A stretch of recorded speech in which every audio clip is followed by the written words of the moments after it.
Fort Nerf night.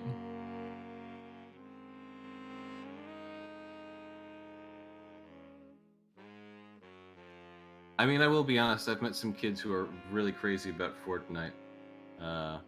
So Nerf Fortnite actually isn't, a necessarily bad idea economically, whatever. I know it's not a bad move economically. It's just a move that hurts my soul because they're literally like trying to beat this horse until it's dead, and then turn it into glue and then beat it again somehow. There's no rules against beating glue. I just hope it beats it faster. So I do believe that I can actually see the stream has started. So, as a preface to anyone who may have joined the stream at this point in time, or maybe what are you doing? I'm addressing the stream so that people understand what's going on.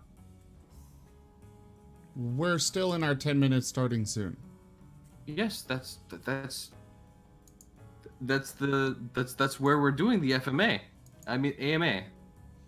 Yes. I think he was about to announce the AMAs. So. Yes. Okay.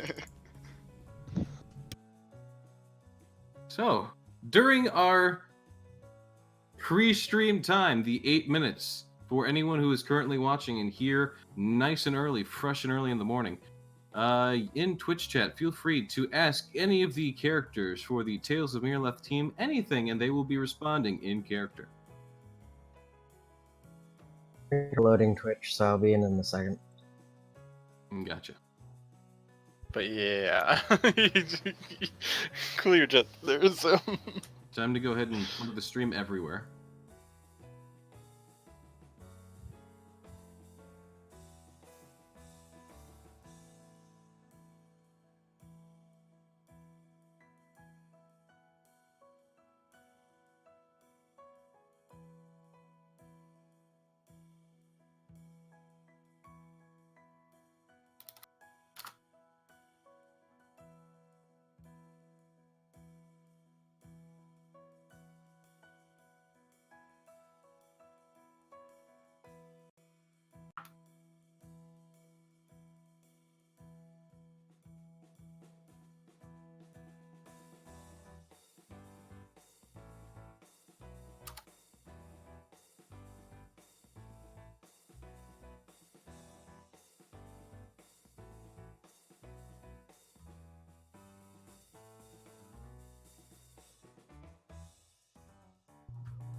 I wonder if they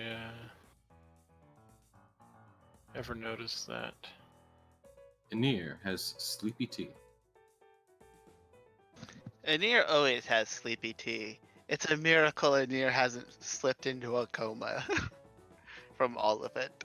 Anir's just constantly sleeping on the tea. I mean, he is a cat.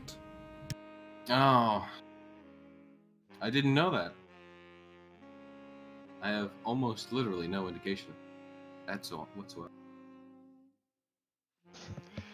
Yes. Anir has saved many a party with influence.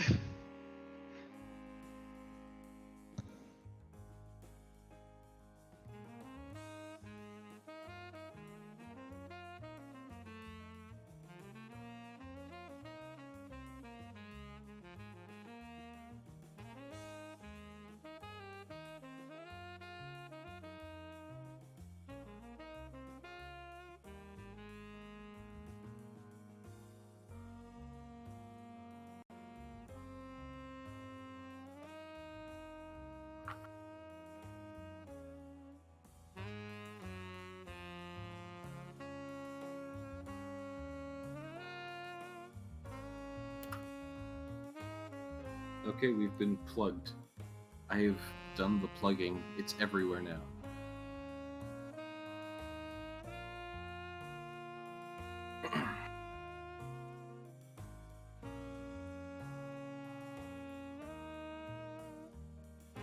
So, how is everyone doing today? How are you all? Boys and girls, ladies and gentlemen, friends of all ages.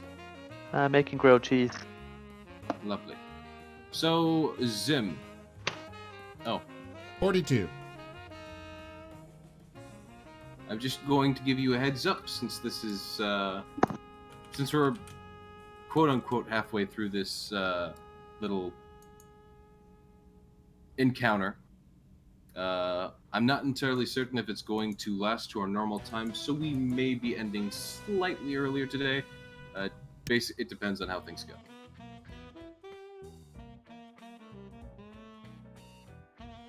But by all means, feel free to pad out the time. No, I'm kidding.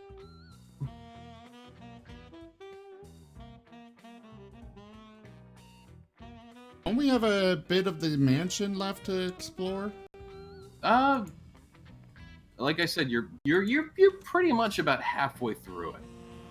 Like we ended up debatably, like, I don't want to say slightly past the halfway point. We're in the general vicinity of the halfway point. Again, it depends on how people handle various tasks, party interactions, etc., etc. Because sometimes things can honestly drag on a little more than one expects. Hello, Annietant.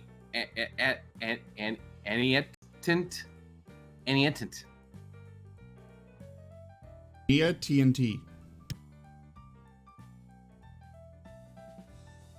A baboom. Please put a phonetic spelling of your name in chat so that we can all say it properly, or just yell it loud enough that we can hear it. I don't know where you live, but I know if you yell loud enough, I will hear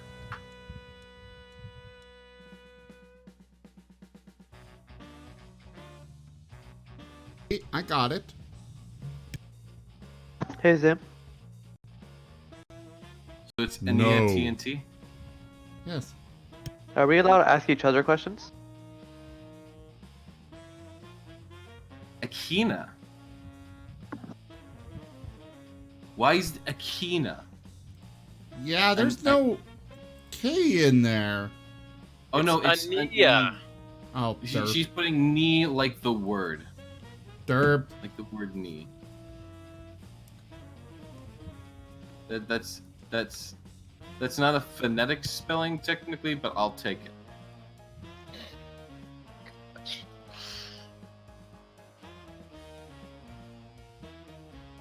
So actually, considering the end there, it would actually be a Nia TNT. Oh, A Nia gold. TNT. Yeah, it would Just so we're all on the same page, are we Yes. using the standard exchange rate for coins, or are you using your own? be. We're using the standard. For I'm coins? putting Okay. I'm putting my foot down there. Okay. None of Hey this. now. None of GMs this. can say a copper is 100 silver piece. Is 100 No. copper to 100 to 1 silver piece. 10, 10, 10, 10. That is no, nothing That's else. Just not 10, even- 10, that's- 10, 10. No, yeah. Electrum you're throws a. You're talking about the exchange rate. Okay, I was so confused for a second. Okay, yeah, no. 10, 10, 10 works perfectly fine. Obviously, Electrum throws a little bit of a wrench in the mix, but we What's kind of Electrum? don't talk about Electrum.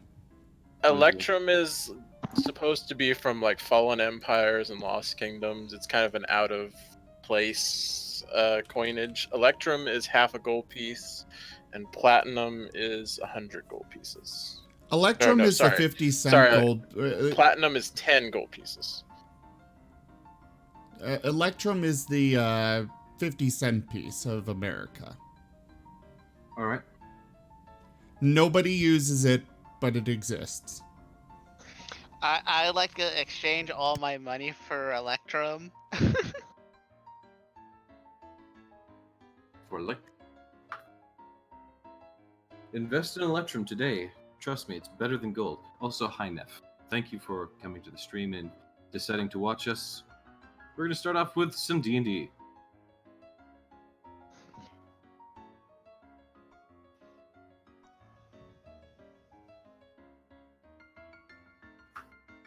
Susan, what was the consensus on in the pregame for AMA? Can the players ask each other things? Just for proper reference.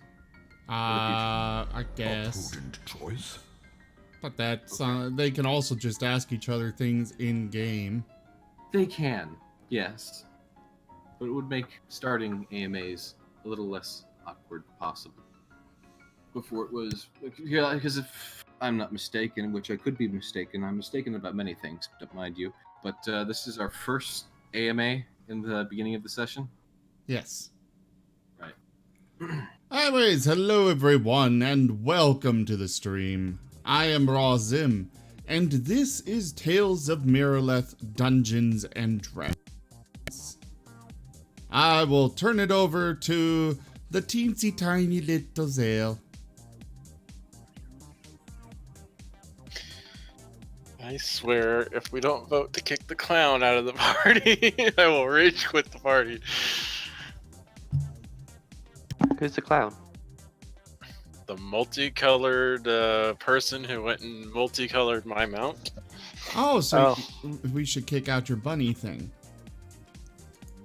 I'm blue. No, the bunny thing is adorable, and he's nice. You are an evil clown. You need to be, like, excised from the sewer. For context for the viewers, in the previous session of the Manor, which was basically part 1, the party came across a red, blue, and yellow apple. Upon touching it, it had given them that color across their entire body. Zim, as Mr. Ristforn, decided to cut 3 of them up and eat them, and so now he looks like just multicolored piece of modern art, as each of the colors clash against each other and are not able to properly mix. Anyways, as per our usual starting for each episode of Tales of Miraleth, we do not start with the normal party. We start instead with you, the viewer. As this is the world that I DM, I like to always extend an invitation for you to join our world, since I am the one that controls it. And as such, you find yourself returning to a tavern, or for some people who may be seeing this, may be coming there for the first time. This tavern has been becoming slowly more and more renowned for being a place of the fox bard Moriarty McCann. Moriarty McCann being a fox who has sung songs and told tales of champions coming to Miraleth, his stories of which have either foretold the future or can tell the current ongoings of the party, so it seems. As his word and renown has softly expanded, you found yourself curious and end up entering the tavern today, looking around for this rather handsome individual. And today, luckily, it seems as though people are somewhat excited he's actually here today. Going to, a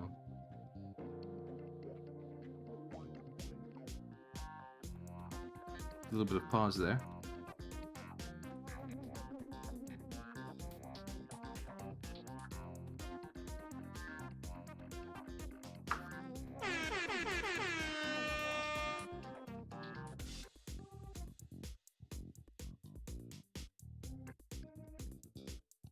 I think I broke the DM. No, I'm still here. I'm just waiting for you to get it out of your system. Sitting here waiting to hit you. No, I know. I'm just waiting for you to finish. I think it won't finish until you actually start the things. Right. We go through this every week. Every single week. Every week. So, just simply allowing time to pass, for us to calm our systems, and for the game to proceed. Now then, as you have come to the tavern with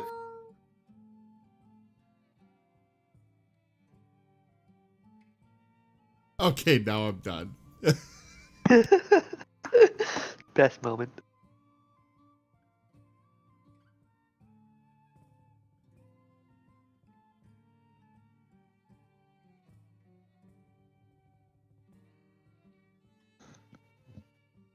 I think I would very much like to start now.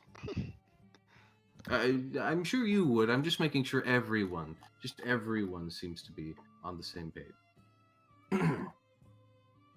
Anywho, with that being said, really chilly, really chilly. I see what you did there, and you failed. Anywho,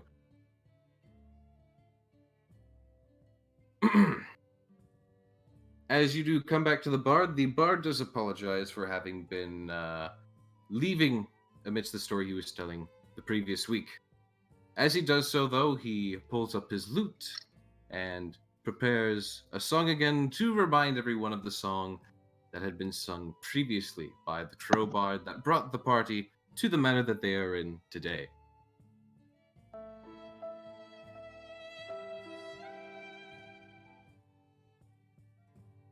Oh, I was thinking that was going to go a lot longer. Anyways, when we are all set, just cut the background music.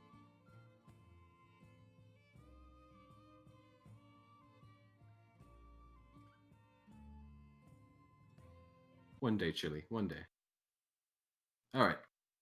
Edward, no. Daddy, do you hurt Daddy?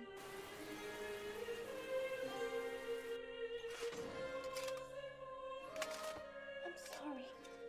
Even with all our power, we can't do anything to change you back.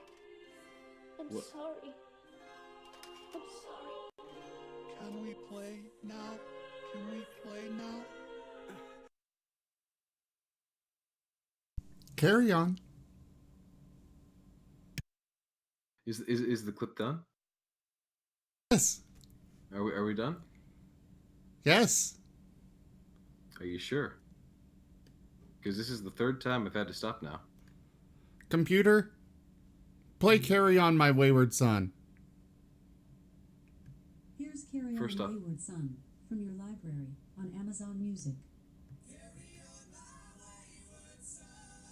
Computer, stop. There. You named your computer instead of Alexa. It's supposed to be named Alexa. I changed it to computer. I just heard the computer turn on at the name computer. Anywho.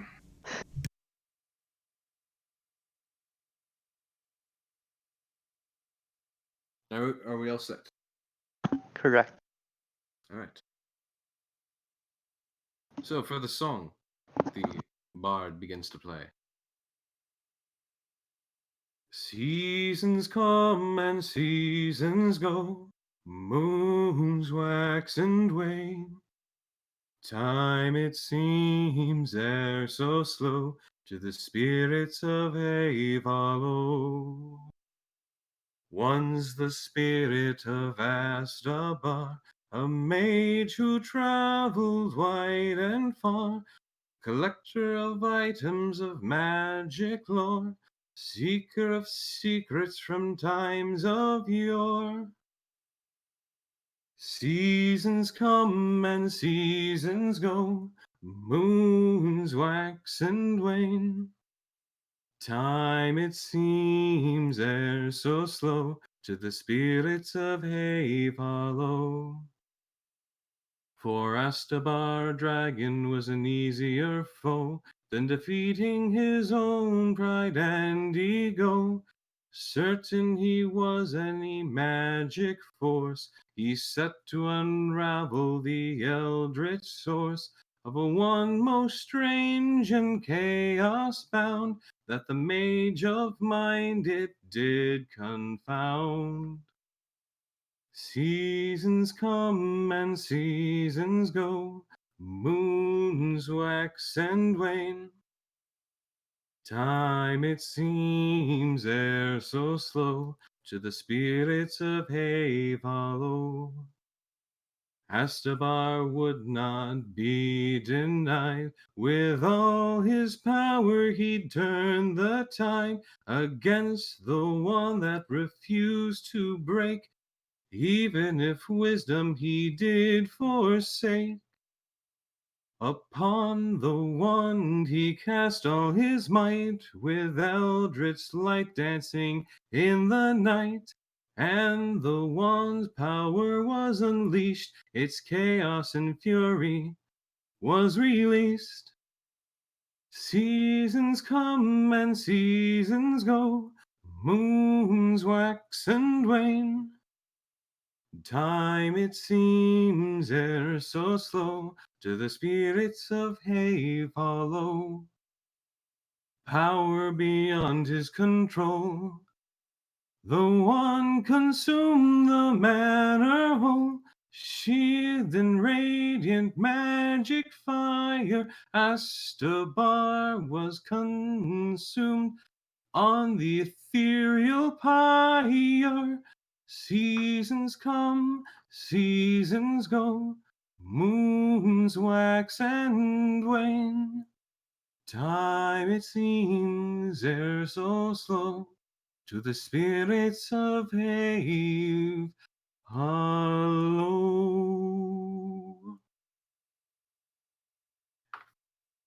And with the fox finishing his song, finally.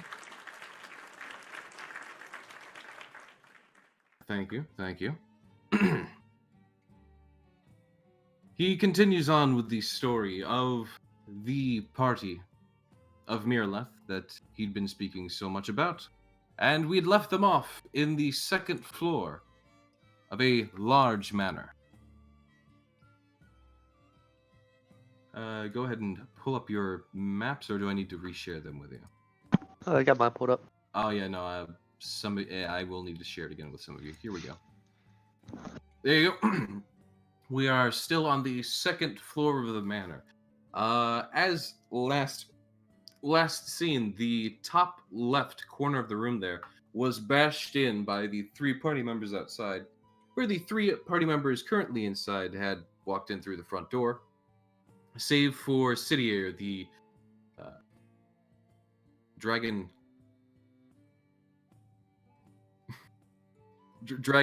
I want to say cleric, but I feel like that's wrong. You're correct. Oh, I am correct. Okay, I always doubt myself because I keep getting your class wrong. Anyways, the three of them, upon moving towards the chest inside the room, had shrunken down to be about 6 inches tall, or, well, no, they're about the same height, so about 6 inches tall. As such, they've decided to try and move the chest outside of the room via rope. With the three of them inside moving to move said chest, they had previously heard the skittering of a centipede moving their way. And it is at this point that we actually do need to roll initiative, as this encounter starts straight off with combat. So, Zale, Crag, and Sidia, please roll me initiative.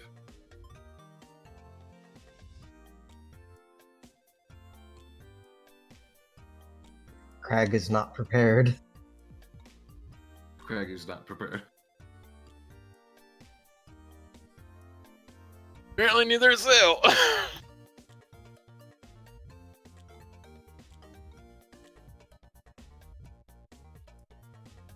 Alright, let me just...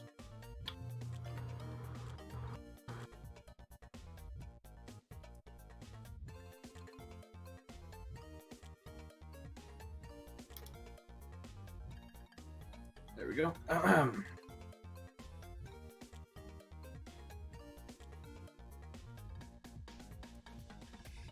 Right, everyone's rolled initiative. I don't know why I was confused for a second there. Anywho, As the centipedes draw closer, they do actually seem to pose a threat to the three of you. As they do skitter rather quickly across the floor towards you. They do get within range fairly quickly, and for your relative size right now, these do count as large creatures, for the record. So, go ahead and give me your attack as the creature spends its turn moving over to you. It is now within quote-unquote 5 feet away, relatively speaking, to the three of you. I poke So, it. 5 inches? Not exactly, because I actually did the math and I found out that the inches to feet isn't a pure 1-to-1 because, of course, feet are 12 inches. So That's why we use metric. yeah. Though I don't know how the metric system works because I'm a filthy American. The metric system works by everything goes up by 10. Well, no, You wanna- I understand how it works numerically, but I don't know the distance of a centimeter or a meter or I 1 know centimeter to centimeter. I know like it's like 1.86 meters is 2 feet? Question mark? It's No. just it's a weird system for me. Anywho, the thing is close enough for you to smack it, and that's what matters. It is currently Craig's turn. How's that Craig's turn? Craig, you rolled the highest. I rolled a natural Oh one. no, Sidier. Sidier, it's your turn. What the heck? I'm sorry. Okay, Sidier, it is your turn with this towering centipede over you. It's rather unsavory to see up close, as of course they do have little weird hairs and various spindles everywhere. I'll poke it.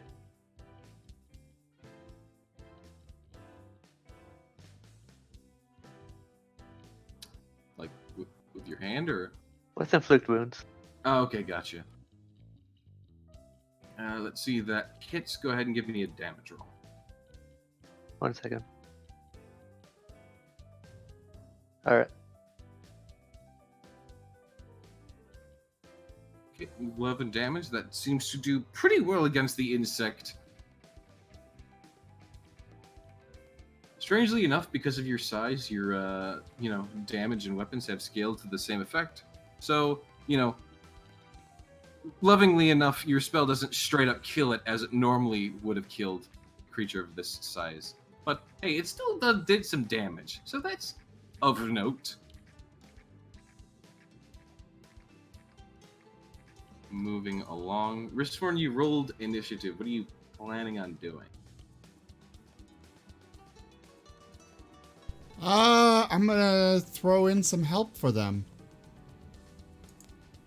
Oh dear. I mean, it may be difficult to see, but... One, how do you even know we're in trouble? Yeah, I think. I was standing here at the hole. He was.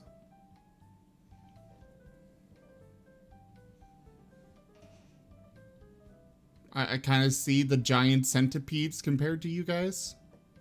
You just see a little centipede skittering on over to. Yes, Like, but compared to them, it's giant. Right.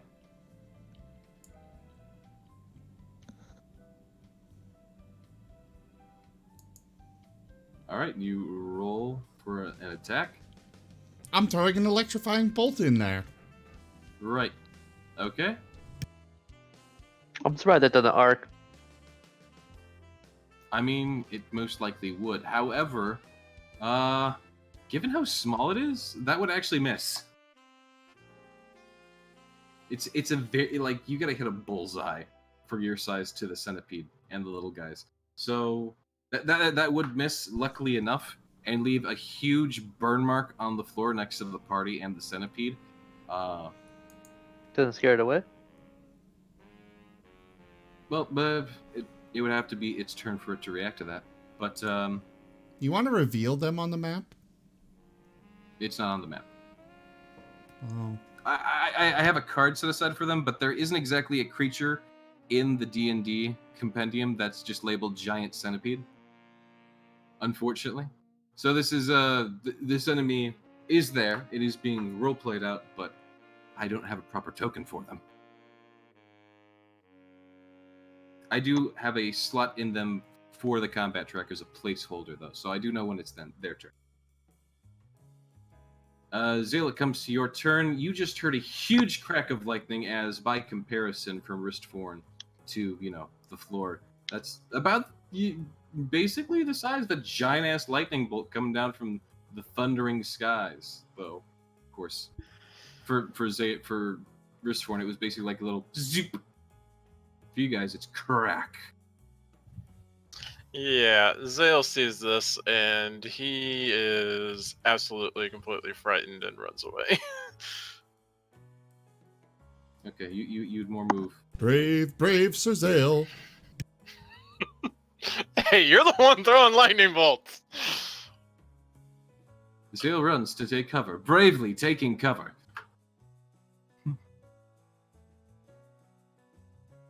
And I assume that would end your turn.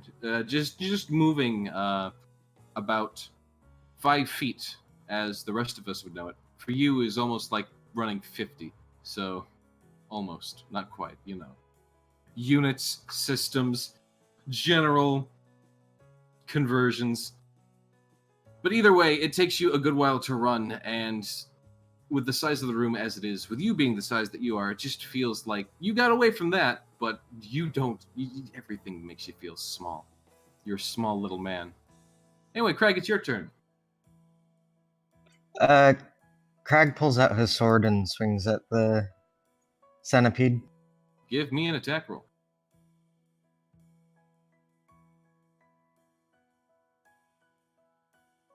One second, my sheet is being weird.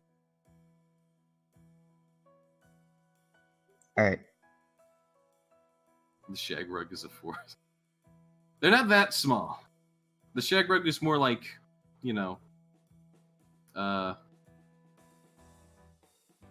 it's more on par to like a normal lawn.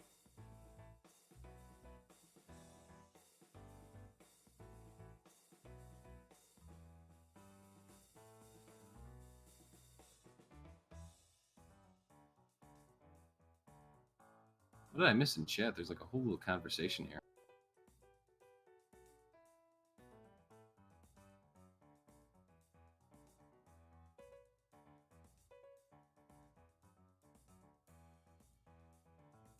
You focus on the game. Fair enough. Did he roll? The players he should did be roll. in the chat. Fair enough. Okay, with that kind of attack, you very much do hit the creature in front of you, as its relevant size is much easier target. Go ahead and roll me damage.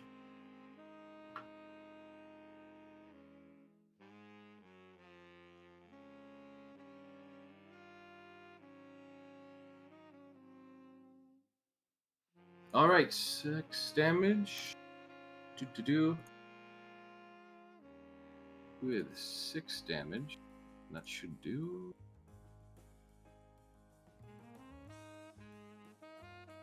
Alright, as your arrow finds its mark between the large scales of the centipede, or exoskeleton, I do believe is the more appropriate term.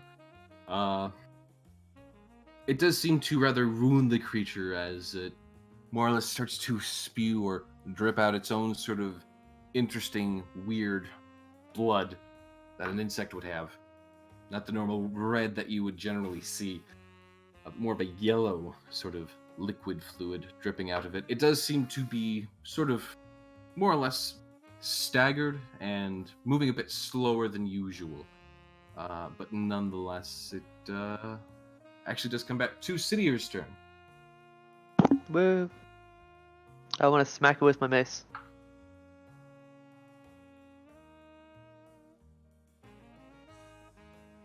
As you move forth to smack it with your mace, I don't actually need you to roll damage because any damage you do will be enough to kill this. But as you do move forward, smacking your mace, it breaks through the chitinous plating on the head of the centipede as the creature reels back and then kind of flips over and curls up with its spindly legs in the air. Congratulations, you have killed a centipede. Azael is cowering about 50 to 100 feet away via, your approximate scaling. Alright. Yeah, the room is now seeming to be cleared of any major catastrophe. Well, since I think last time they had completed getting the rope around the chest, I'm gonna They did. start reeling the chest in. All right, go ahead and give me a strength check.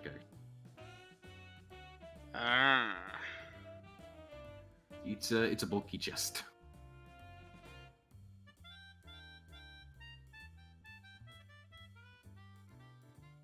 All right, you do start to slowly move it as it scrapes across the wooden floor, giving that classic sort of not quite nails on chalkboard sound, but more of that of just moving across wood, having quite a bit of weight to it. After a moment or two of pulling, and with everyone either on the chest or rope being pulled towards the exit, after a moment, you would start to pull it through. At that point as well, I'm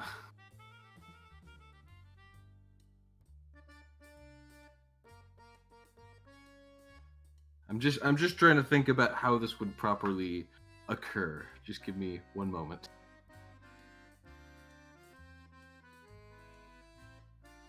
Because you see, as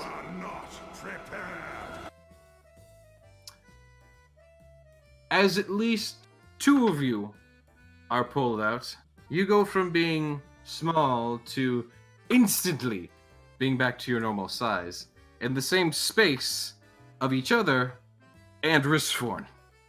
Woo. As such, Ristforn, I'm going to give you a dexterity save. A chance to save yourself from this.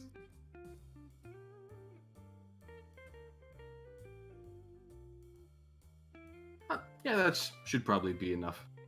As you kind of just barely move out of the way as an armored lizard and big old Yeen floop back up to full scale. However, as the two of you kind of do so, occupying the same space, kind of smack into each other almost a little bit violently. And you both take 1d6 damage. Are you gonna roll that for us, or? I will. Yeah, I rolled that. It's you both take 4 damage. So I'll go ahead and edit that for you.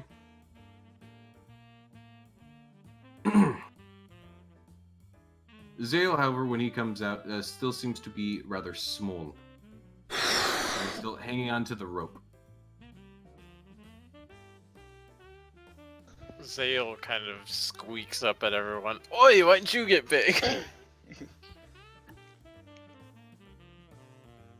I'll look at Zale, then look at Snowy, then look at Zale again. Do you want to use Snowy as a mount? Oh my god. It's basically the same except without the wings. Oh dear. It would work rather well, though. Snowy, although Snowy would be slightly bigger by comparison, but even still. Wouldn't they shrink too?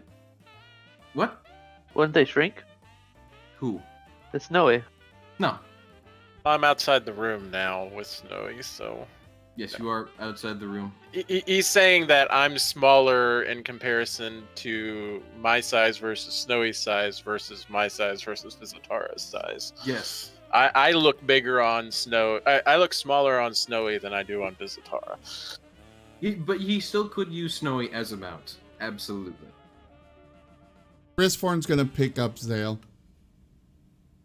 Zale immediately stabs Wristform in the hand with his glaive. Does it do a whole like 1 damage if you hit? Well, It's a actually, how toothpick. can you miss?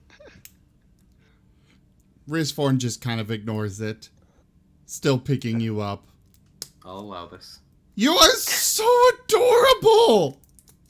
And then there comes this giant fist!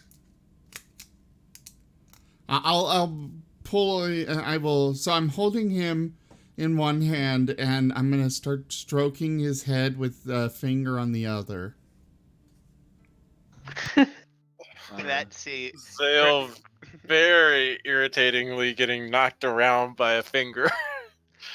Goes, I swear if you fall asleep, you are going to find something unpleasant up your nose. Oh.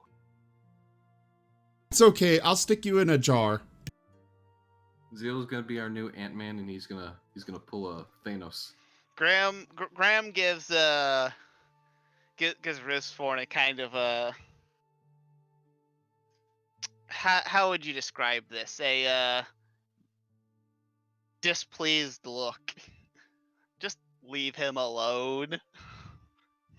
Zaire is just happy not to be the smallest one in the party anymore. Zara gives a little pleased bat shriek.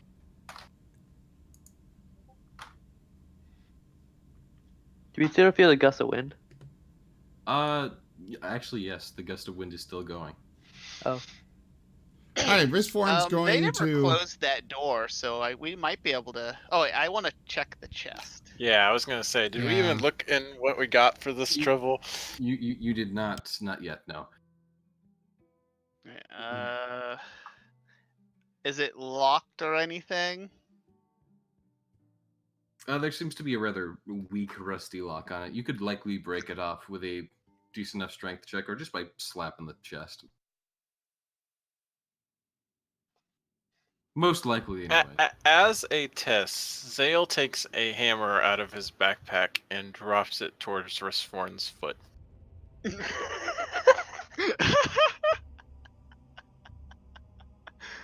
I mean, I guess. All right. I don't see why it wouldn't work. The hammer falls from your hand, from Wristforn's hand as well, falling towards his foot. Fades from your view before it hits the ground. Oh, it didn't get bigger. It did That's not. what I was hoping for. I was hoping for it too. Anyways. Grandma's gonna be like, maybe we should try going to the other side of the, go down into the kitchen and up around. That way might be a little bit less, we might find a, less, annoying way to get past the wind in the hall. Well, first off, what's in this chest? You still have to break the lock off of it. Sidier will Got a smash the little- lock open. Okay, as Sidier smacks her big old mace across the lock of the chest, it busts off with absolutely no resistance whatsoever. As you open the chest, you actually find inside there to be a rather generous looking display of a skull and 100 gold coins. But after a moment, once the chest is opened and everyone has a chance to look inside, the skull suddenly pops up with little legs standing under it, and it kind of looks around at everyone. I would like to try to grab the skull. All right. As you grab the skull and pick it up, its little legs begin kind of kicking in the air. You notice that the legs are like sack doll legs, almost. And as you do kind of get a better view of it now that you've picked it up and are looking at it, you can kind of see through the eye holes of the skull that there is something inside the skull taking a precedence of it. For the record, the skull does have a rune on its forehead. This would be the skull for the waning gibbous. If you've been keeping track of the skulls you already have. Graham will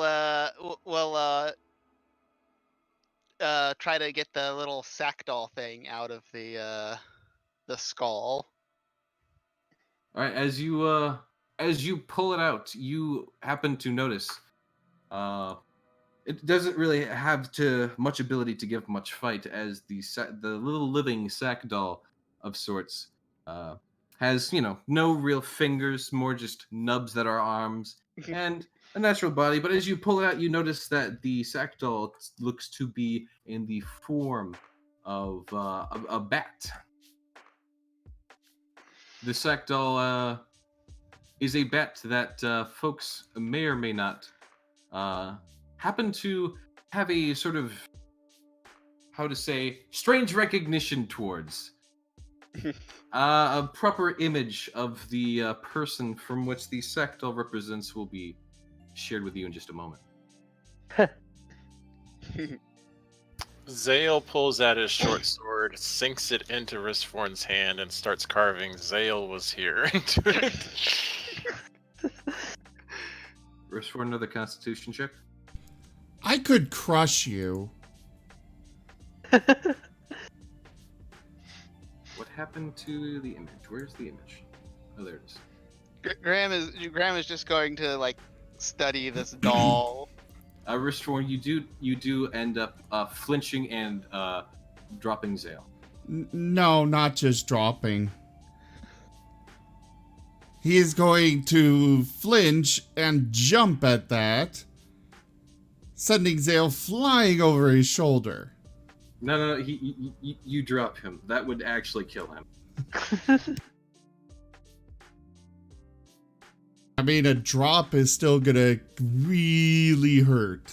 Oh no, it absolutely Potentially is. kill him. Can Snowy possibly catch the falling Zale? Why would why would Snowy be ready to catch him?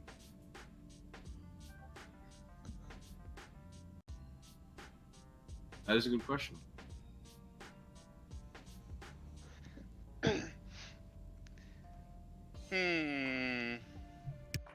Just because I would just assume that Snowy would react from, Zale kind of yipping and possibly notice Zale falling.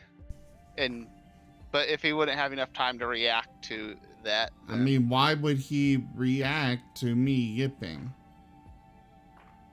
Because you This have is kind of Zale in your metagaming. hand. I mean, it's not rocket science to figure out what might have happened. No, this is just kind of metagaming. All right. I mean, we're trying to make Zale not dead. So, but nonetheless, I'll go ahead and be nice about this. Just say I bounce off his shoe. I mean, you would, but you're still taking like some fall damage here because for you, this is Yeah, that's fine, but it wouldn't be deadly. Falling on leather is definitely better than falling on concrete or wood floor. Doesn't change the damage though. So you take a solid 10 damage from the fall. As you do end up on the floor via whichever way you want on your imagination. You are now kind of like sprawled out on the wood floor with possibly a minor concussion. Ooh. Oh. There we go. That's not good for him. Whereas when you are moderately bleeding from your hand. Not enough to actually count it as damage, but it's a little annoying.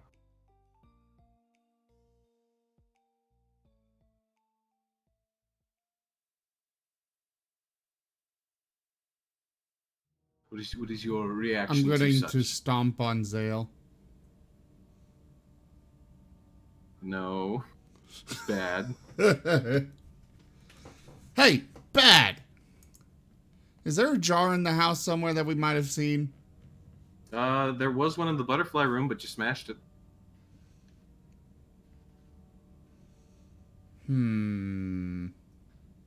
There could be one in the kitchen, possibly. There was a kitchen after all. Graham also- is gonna look over and be like, Zale "Just kind of leave recovers Zale alone." and runs up Craig's leg. Risforn's gonna grab Zale by the scruff of his neck.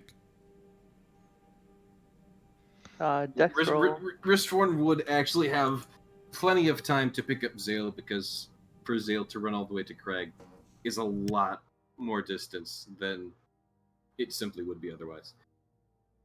Also, Ristforn is able to do that fairly quickly, so Zale, you are picked up between index finger and thumb via Ristforn.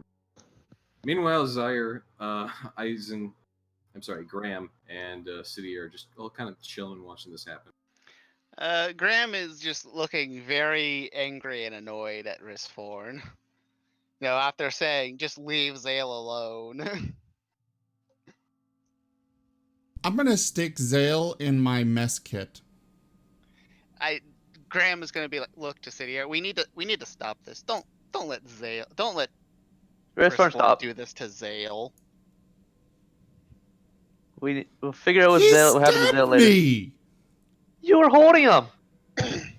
Did you want me to make him walk all the miles that it would be just to go downstairs? Anyone else but you. What is wrong with me? You torture him. How am I torturing him? The lightning. He's gonna storm out in a huff, still carrying Zale. Oh. I don't know about Zaire, but Graham probably would have very much tried to not let Ristforn get through. By the way, I'm now sharing with all of you the reference for the bat plush doll, little sack doll. That is the character of which it seems to be more or less modeled after as a plush doll. Graham will put the little plush doll in on it in his on the like on top of the stuff in his backpack for the moment. That you can do anything? I'm sorry. He puts it where? Like he puts it like since he's worried it's gonna run away, he puts it in his backpack for the moment. Actually, I would like to roll. What would I roll to figure out what's making it move? Arcana? I'm gonna be honest here. I didn't actually think about Perception D&D stats for a doll. Well, since it didn't tell me what it is. Okay, go ahead. Give me a roll for Arcana. Okay, so I'm gonna say this right now. This seems to be some form of construct ? It's definitely a living magical creature, made by some fan of the individual, most likely. It's almost similar to a voodoo doll, but it can't actually be used for voodoo because it doesn't have, any of the normal parts of a voodoo doll.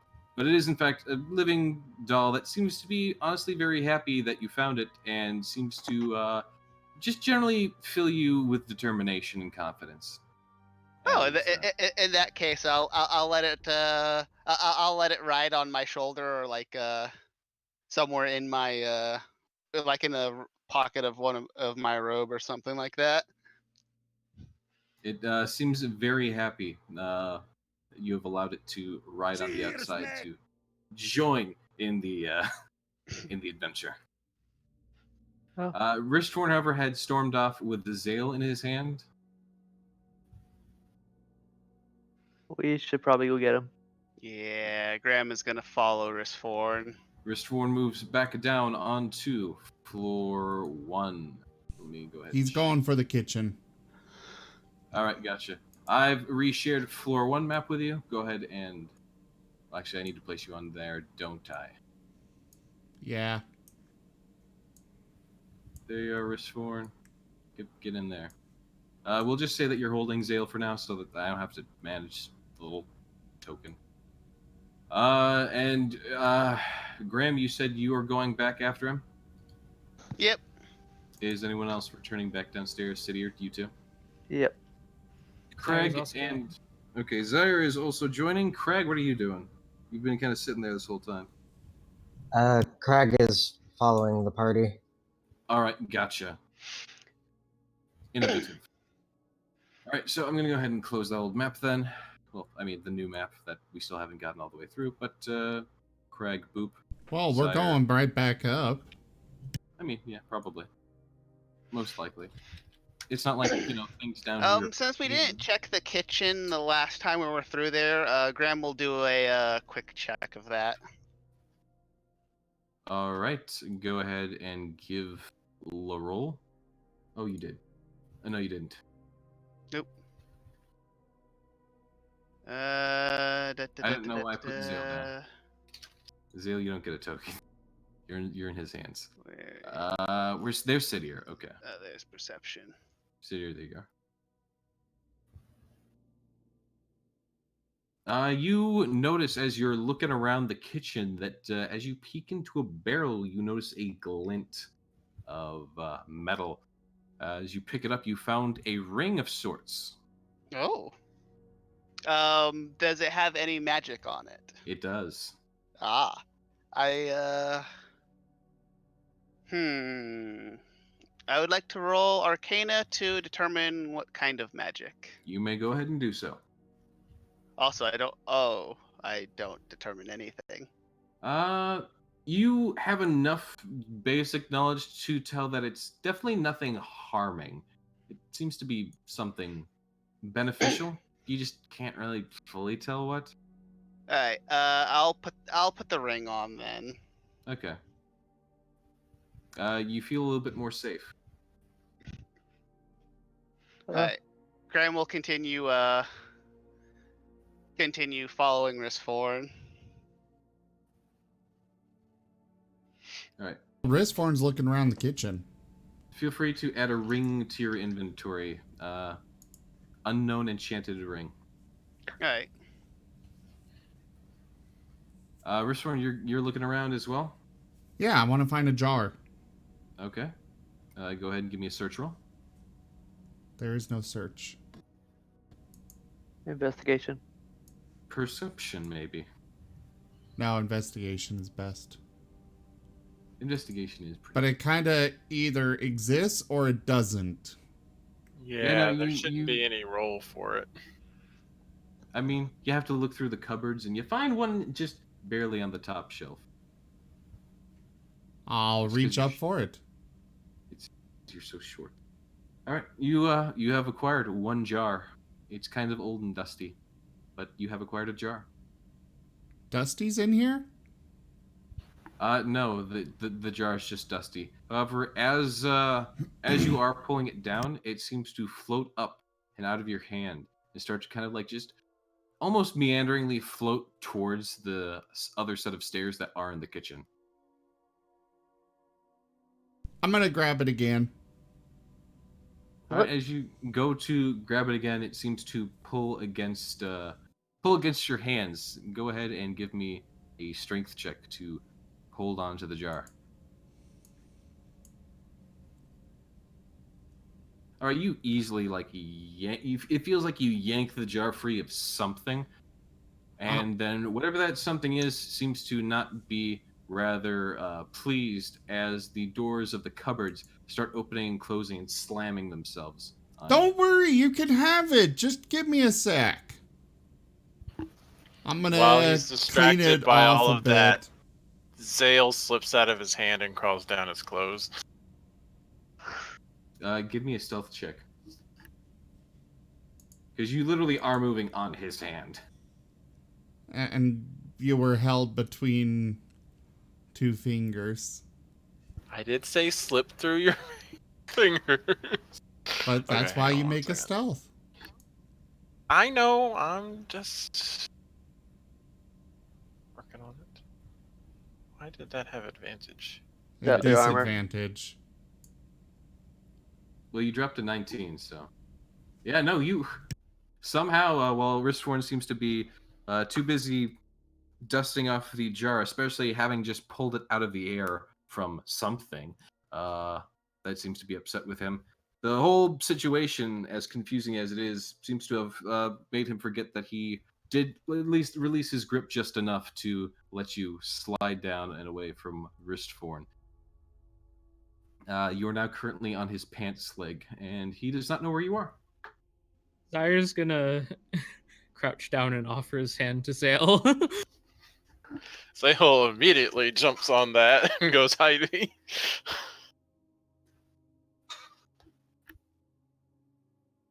All right, Zale is now in the possession of Zyre. Zyre, please add 1 Zale to your inventory. I'm kidding. But Wristforn, you now have a kind of clean jar. It's not dusty anymore and not covered in cobwebs. Is there anything in it? There's not. It is an empty old jar that was being saved for a rainy day, probably for, some jam. Perfect. I'm gonna look for Zale. Zale! I got you a magical floating jar! Graham is going to groan and head upstairs. Zaya will just quietly follow him. Nobody move! Zale's missing! You might step on him! I'm gonna follow Zale behind him. I mean, Zaire. You all want to stomp on Zale, don't you? Did you say nothing? Something tells me Zale will be just fine where he is. Everyone just has this almost inside joke outside of Wristforn. Wristforn, you just see everyone leaving without a care for Zale. Like, just nobody cares about Zale. Graham already tried to incite the party to save Zale, and they ignored him. So now he's just like, okay, fine, whatever, moving on. So as far as Wristforn is concerned, he's still in the room somewhere. As far as I don't know, the rest of the party is concerned, they know the truth. Oh no. Wristforn, he could be anywhere. He could have fallen through the cracks of the floorboards. Well, he's gonna start throwing lightning at the floorboards. Jeez. So we're gonna catch the house on fire?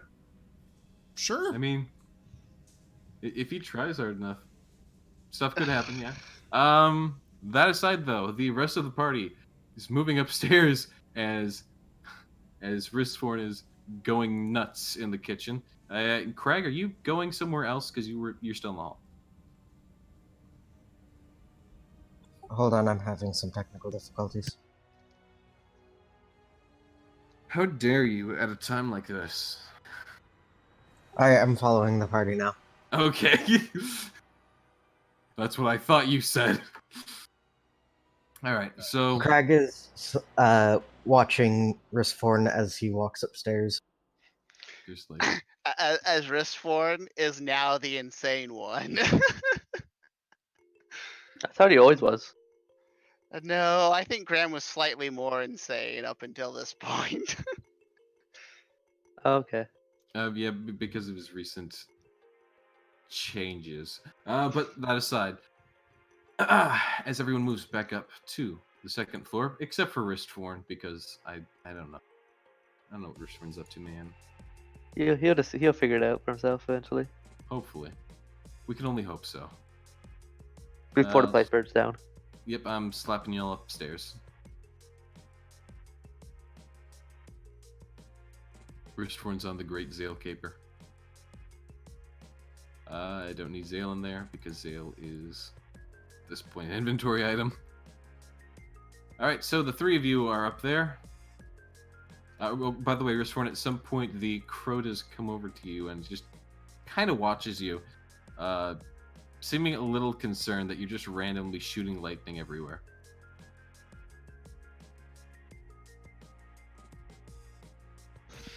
He's still looking for Zale. He is still looking for Zale. You're Alright. correct. Graham is gonna come over here, see if this door is this north door is open, and then let Snowy inside while invisible. Right, let's take a look at what's behind door number 1. See, that's not really door number 1, but it's close. Door number 1 for today. For the day.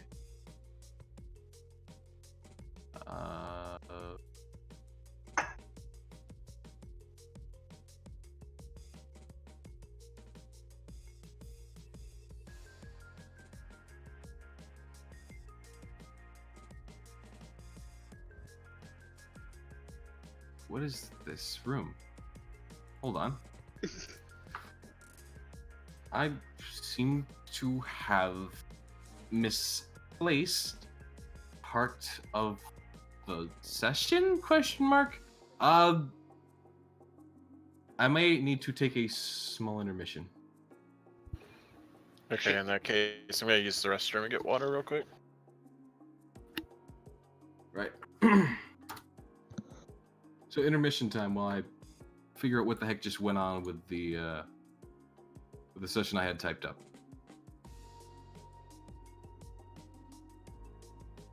So everyone, feel free to take a moment to step away, stretch your legs, stretch your arms, stretch your entire body if you so desire. Get some food and water, and we'll be right back in just a few minutes.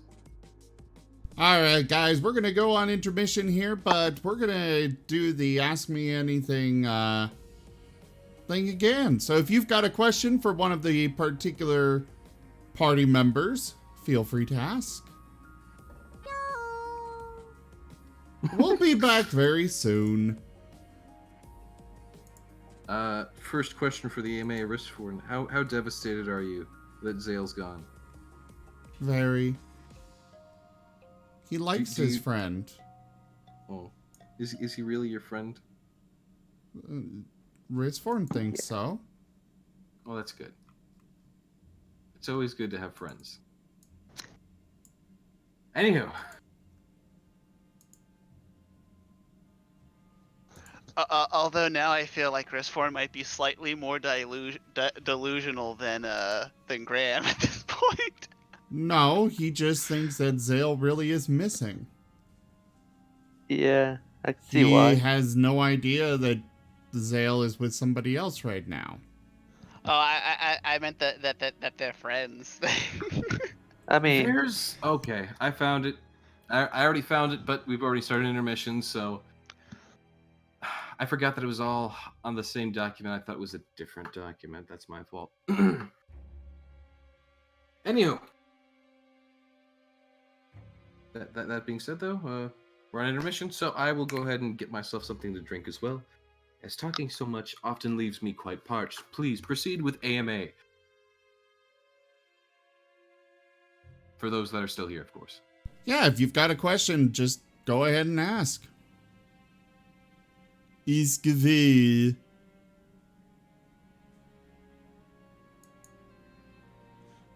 Get to know the characters.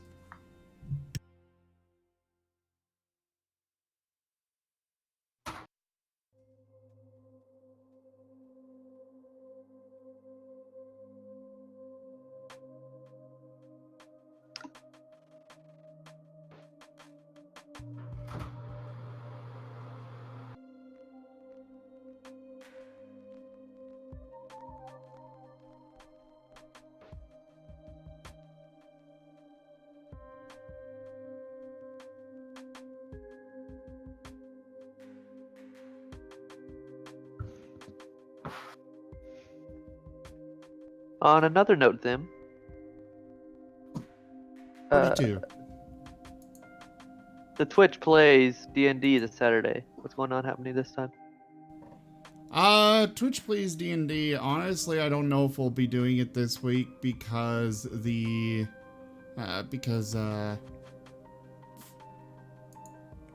why can't I think of his name right now? Daga. Cannot make it. Unless I've got somebody else to volunteer to do it for him. As I have stated personally in the past, I would be about an hour late, assuming I got off work at my normal time. I could do it for an hour and then Gold can take it over. I could try. I'd need some of the references and details on what that session entails. I mean, the thing is just that the viewers are playing him. You just voice Sort of it voice for it. them. Oh, so I would just be his voice. Yeah. Pretty much. Okay, I thought I would need to DM it. Sorry, I'm back. Nope. Just voice. Okay, yeah, I can do voice acting. Everyone Right. loves my voice. I tend to sing on occasion. I didn't know if you were quite yet aware. How long of an intermission are we thinking it's gonna be? We're already ready to get back and going at it. Okay, good. So, if are we all here, all set already? All questions have been answered. Everything's good, set, and ready to go. Correct. All right, then back to the Mad Matter of Asteban. So we were entering that room. Indeed. Indeed, we were. And via my reference, that is that's that room, really? That's what that is? Okay. As Snowy is pushed through the door to a 10-foot by 20-foot room, Snowy is surprised to find that rain is pouring from the ceiling and mold and other vegetation has grown across the floors and walls. At the other end of this chamber is a metal tub, which seems to be overflowing with algae and water. Let me go ahead and give you the visual, of course.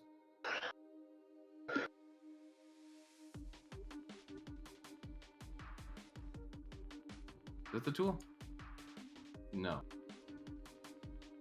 Crap, I need the tool that unlocks visuals. Oh, here we go. Mask. If Crag is anywhere, if Graham can see Crag, Oh. he'll wave Crag over. Hey, do you know if any of these things might be what's up with this room and the vegetation in here? Greg? Isn't Zyre our druid? Wouldn't she know? Or sorry. Oh yeah. So yeah, he'll ask that to Zyre since Zyre's right there. Zyre is standing right next to you. Yep. Zyre, how do you take response to the raining room and vegetation? I'm going to try to just get a closer look at it. But it seems pretty weird. What exactly are you looking for? I'd just be checking if this is like the same. I'm assuming it's the same kind of magic deal with the plants outside. No, this seems to be just naturally growing from the constant wetness and natural, almost occurring vegetation that would occur from just basically this room constantly being wet and left in a state of disrepair. This is Alright. naturally growing and occurring mold and moss. I'll tell Graham that, and that it just seems to be its own little ecosystem. If I had to guess, I would say there might be a skull at the bottom of that metal tub, but I also feel like this might be a similar situation with the butterflies. Can I consider you inform Rispborn quietly that we have Zale? Does anyone actually know Zale? Well, you guys probably saw Zyre pick me up, but Rispforn was too distracted with plates and stuff flying at him. I mean, you guys probably just all saw Zyre kind of crouch down, maybe tie her shoe. Ah. It They wear shoes. Yeah, the only person that knows where Zale is Zyre. That is correct. Because none of the there's- rest of you even made perception checks to see him. Yeah. You all just kind of assumed, yeah, it'll be fine. So literally, all of you could have been, for what all of you know, you were all walking on top of him. No and or care. After all, he was a mercenary. He knew the risks. This is true. I think Graham at this point, seeing how none of the party wanted to rescue Zale from Ristford, he's like, well, Zale will either survive Ristford or won't, and moved on. If he dies, he dies.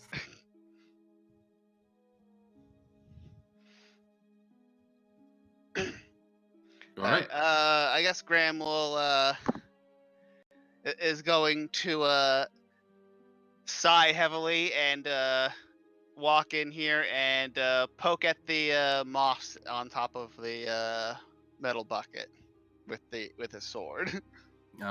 As stated, that is algae water that is covering a tub.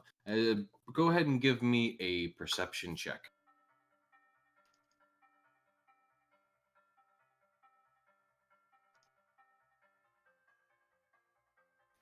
See.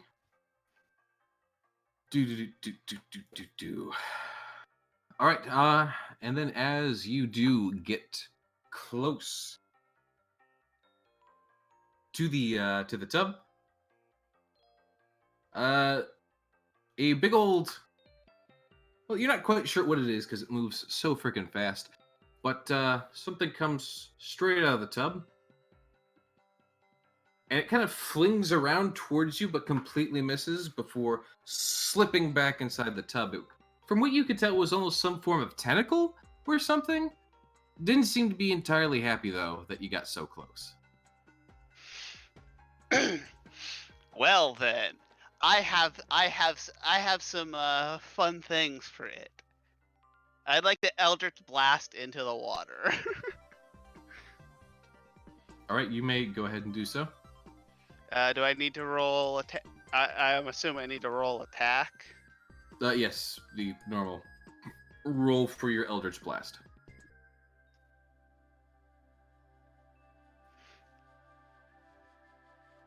All right, and actually go ahead and roll me damage as well. Wow, such fantastical damage. As you blast into the water, the water kind of gives a upward splash as the spill makes contact with it. Nonetheless, it does seem as though you've more or less hit something inside of the tub that gives out a sort of a weird sort of groan in response. Zyre, do you do anything? I'm gonna take a slash at it with my scimitar. Okay, what exactly are you slashing at? I'm just like plunging my sword just into the water. Okay, give me a hoping that it roll will- at disadvantage.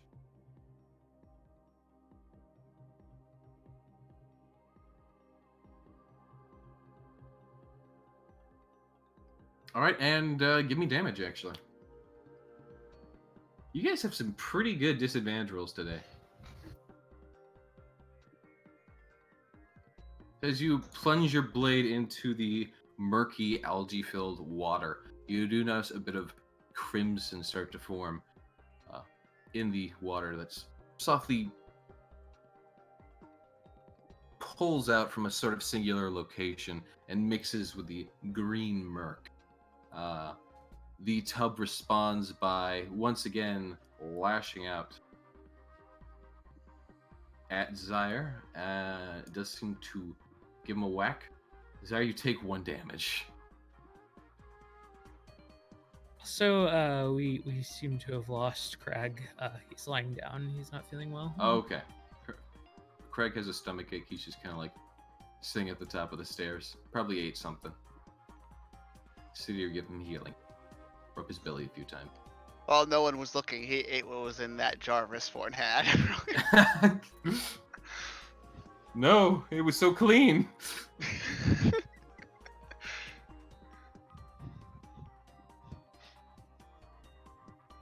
But Graham, how do you respond next? This is technically combat, by the way. My apologies, though. It's a short combat, so I didn't even bother with initiative. Eldritch Blast. Give me damage. All right. After that Eldritch Blast, a huge bunch of water splashes out from the tub, and the both of you actually get covered a little bit in the algae. It's not exactly the best smell. It's a bit of a stench. But still laying in the now half-full tub is a dead giant frog that is easily visible now that is both A, floated to the top of the water, and B, the fact that the tub is now half empty. Luckily, it is raining here, so that's your, one upside, that you're constantly getting the algae-ridden water kind of washed off yourselves. Graham will search the bottom of the tub for any skulls. You actually find a rather sodden pouch, rather large one, that does seem to have a skull-shaped figure in it. When you would go to open it up, you find yourself finding another 28 silver pieces, 12 gold pieces, and the moon with the skull with the rune of the moon of the new moon. Oh. The rune of the noon moon. Yeah. Rune of the nude moon? The Also moon note- at noon for the rune. That is the moon. Now that Zyra How is... many of these do we have now? I think we're only missing like one or two. Let's see. You got that one. You are missing from if everyone's keeping track. Who was keeping track of those skulls after all? Rizforn. The crow. Yeah, the one with all the skulls downstairs. Well, I mean, both the crow and Wristforn are downstairs, kind of, Sidier was shortly joined having them. their own little party. Sidier, you come back downstairs to see Wristforn, likely a little bit tuckered out, since he's been doing, as far as I know, nothing but shooting lightning at the floorboards, and it's gotten to the point of being somewhat exhausting. Half of the room is kind of charred black and gently sizzling. No, he was just blasting some holes in to look through. How many holes did you blast, though? Uh, Pardon? 6 or 7. 6 or 7? Yeah. You're feeling lightly fatigued from that. Just a bit. Yeah.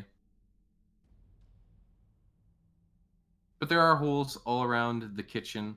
The cupboard doors continue to shut and slam themselves closed, as though the room is not happy with him.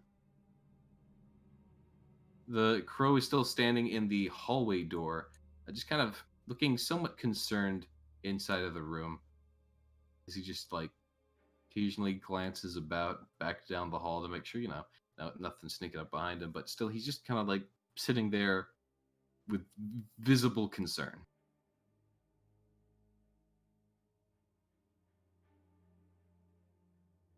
Can Sidier help him look? Sidier could help him look, yes.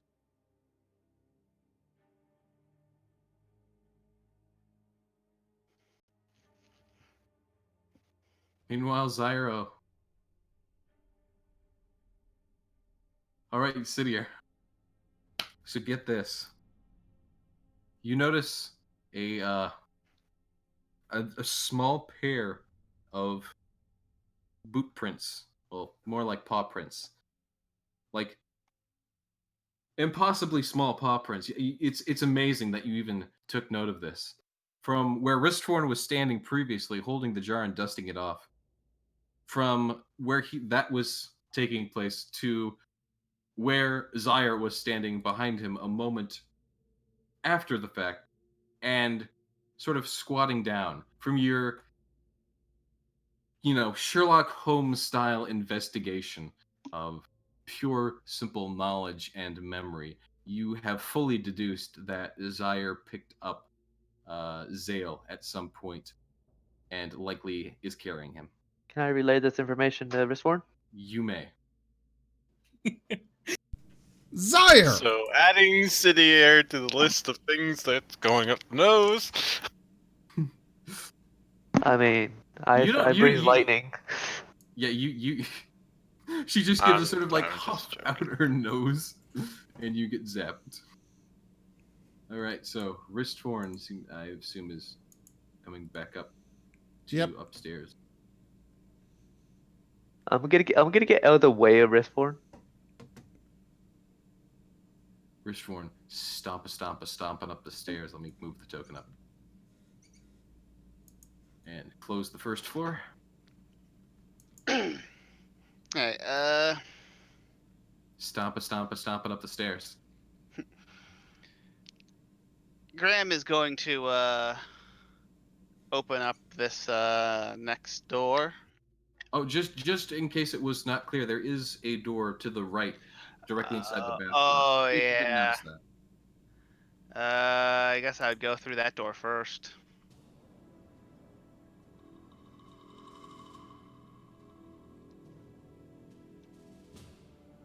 Zyre had, by the way, informed Graham that he has Zale. In case that wasn't made clear. Oh, no, yeah, you did respond to that. Okay. So you're going through this door first that connects from bathroom Yeah. to who knows what. All right. That is that door. So as you open the door, you see what appears to be a private changing room. This 15 by 20 foot room contains an ornate desk with a mirror and chair. Along the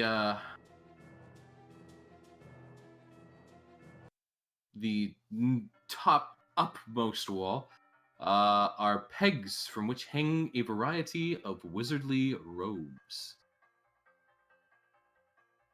Go ahead and just show you. Do any of those robes or anything in this room, are they magic? They surprisingly are not. Ah, okay. Though they are robes.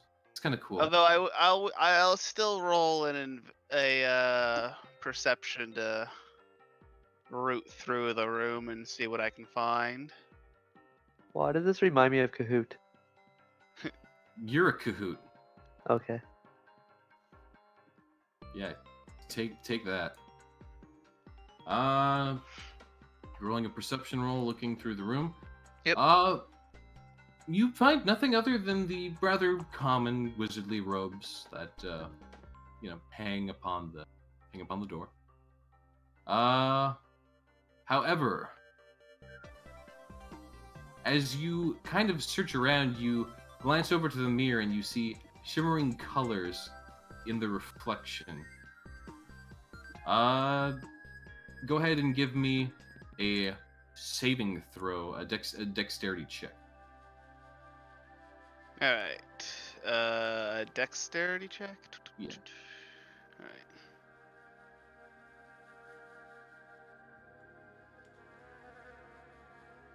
Well. As you glance over to the shining lights coming from the mirror, and are, you seem to be staring for a moment too long before you realize what's going on, and after a moment, the mirror gives a bright flash, and you find yourself blinded. Graham is just going to and hold his eyes in pain. That's what you get for leaving Zale behind.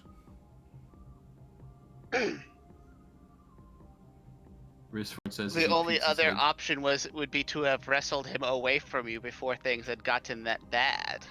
That seems like it'd been more dangerous to him.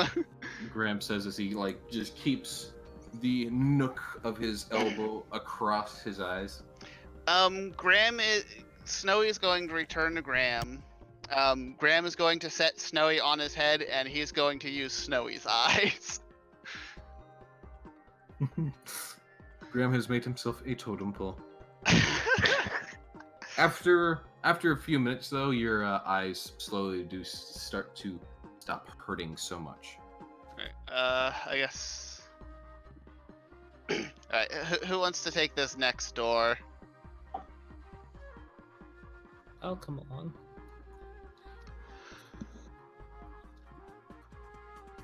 All right. Risvorn's ignoring the betrayers and going for this door. I'm gonna follow Risvorn. I'm gonna go ahead with Ristborn and Stydia then, because you guys have already opened like two separate thingy-majiggers. So, for what Ristborn is going for, doopa-doop-doo, doopa-doopa-doo. Ah, yes. That one. Oh.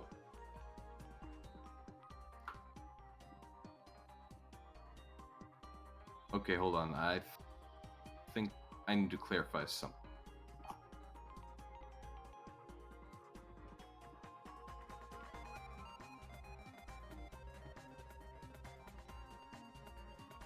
Okay. So, okay, yeah, just to actually brief you guys real quick. I'll actually go ahead and do Zion Graham real quick, because this is literally just the closet. You find more wizard robes. Anyways, Ristford and Stydia. You are moving into that room. Scroll, scroll, scroll. All right, Ristborn, as you open forth the door, you find a well-lit 20 by 25 foot chamber. It looks to be something of a master bedroom for a wizard of the Wizard of Astabar. The light is coming from a glass sphere sitting on a dresser. Inside the sphere seems to be an almost fiery, raging inferno. There is a large bed adorned with furs and a high-backed chair with a battle scene between elves and goblins carved into the wood. It's a very ornate and intricate-looking carved wooden chair. Who seems to be sitting there? Can I do it? Can I check for traps? You may certainly go ahead and do so. Did you Would you like say to roll? someone seems to be sitting there? No, no one's sitting there. Okay. I said it was a exquisite-looking crafted chair. We'll take it with. Investigation. All right. Let me just.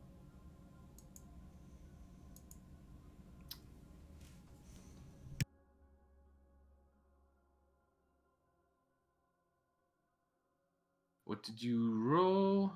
What do you want me to roll? Oh, go ahead and roll investigation. All right. As you very slowly and carefully move through the room, or move into the room, just checking and testing everything, you find that there luckily don't seem to be any traps in this room. However, you do also happen to take note that above the bed itself there seems to be a trap door leading up. I'd like to point this out to Risvorn. Sworn you have been pointed out to the trap door leading up. Can I take the fiery orb? You may attempt to. I assume you attempt to? I'm gonna put a cloth around my hand before I touch it. A what? I'm gonna put a cloth around my hand and pick it up with the cloth. Alright. Let me just see what it says about that.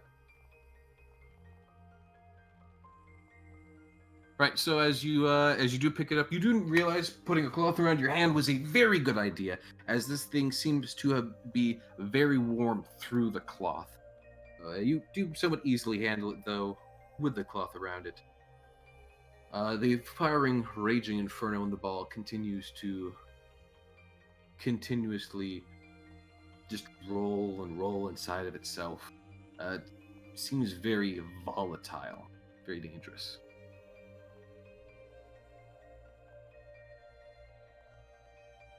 But otherwise, it seems pretty cool. I'm gonna keep it. It works as light. All right. You have one fiery orb. I'm gonna show it off to everyone. Everyone, Cidier is running around, showing you a fiery orb that is dancing with destructive powers. Ooh, pretty. Just try not to drop it. Hey, and if we don't, and if we really hate this place when we're leaving, we can just chuck that at the building. Graham, you do notice, because of your magic eyes, that this is a spell. Oh. All right, then I shall roll Arcana to try to identify it. Go ahead and roll. All right. Because this is actually fairly basic spell, you're able to tell that this is a sort of entrapped spell of. I'm gonna get the exact name here real quick. Fireball. Yeah, no, it is a strong spell, fireball. Oh, cool. I'll tell Cidier this. So you're just gonna wrap it more to insulate it. Well, not insulate, but keep it protected. Yeah, from what you can tell, like looking at this thing is essentially a bomb ready to go off. Should it be properly used? Yeah, that thing is like really dangerous. So we should probably keep it away from Risforn and Zale. Can I use my bedroll to wrap it around and make like a sack out of it? Zale, as you're sitting in Zaire's pocket, you just hear them completely say that you do not deserve to have a giant ball of fiery power. To be fair, whenever Risforn is throwing lightning and Zale has a tendency to like jump and get spooked by the lightning. Yeah, but you aren't actively explaining this to him. He just hears this Yeah. from Zaire's pocket and probably feels a little bit hurt about it. No, Zale just shrugs. He doesn't have anything to do with magic. He wouldn't have touched it anyway. Fair enough. Then Risforn you will feel take nothing. it. Risforn can use it. Risforn kind of walks towards Cidier with his hands outreached like give. Graham slaps his hand away. No. I have the best ability to use this out of any of us here. I'll give it to you. I'll give it to you later. You say that. And yet, what if there's something nasty waiting for us in this manor that I'll need it now? So you're gonna think about this for a minute. And she's just gonna give it to Risforn. Why not? So what is it again? It is an orb of fireball. It's a glass orb that contains a strong spell of fireball inside of it. Trap. Fun. Risforn will carefully put it into his backpack. Right. It is also. You do need to also, of course, as stated before, make sure you keep it wrapped. Otherwise, it is quite hot. Oh, of course. Now, Risforn's going to inspect this chair. And as you look over the chair is very finely crafted. It's likely something, of old make, but, the older and rarer things are, the more likely it is that it's valuable. It is likely some form of historic depiction of some event that happened some long time ago, though being from this land, you would not recognize any sort of historical significance, save for the fact that it just simply looks historically significant.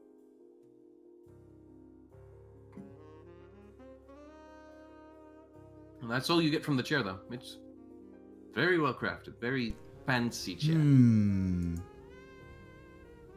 He's gonna move it out into the hallway for now.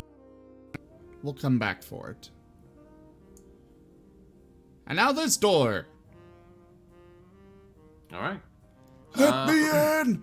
Let me in! All right, let me just pull up my map. Okay, we're going into that one. Gotcha. All right, so as you open the door, you find a 10-foot by 10-foot closet, and you see a pile of dozens of gemstones simply sitting on the floor. Go ahead and show the thingamajig. Oh, pretty. Shiny. Go on, touch it. I know you want to. We could get so much stuff from Greaves.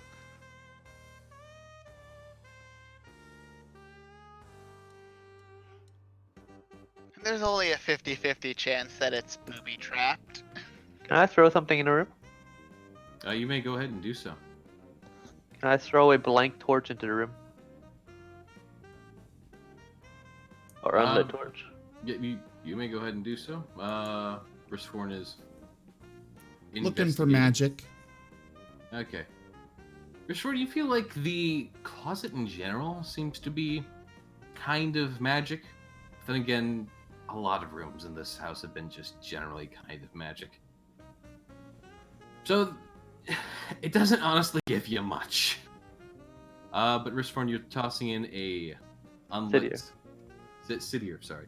You're tossing in an unlit torch. Correct. As you toss the torch in, it clacks across the ground, and the few gemstones that sit there, nothing happens.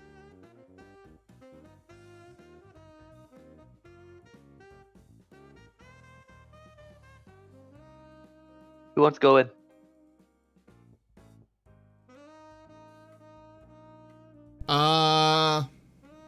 Brisforn will. Alright, Brisforn, you step inside. Nothing happens. Alright, he's gonna start gathering up the gems. Alright, as you gather up the gems, there are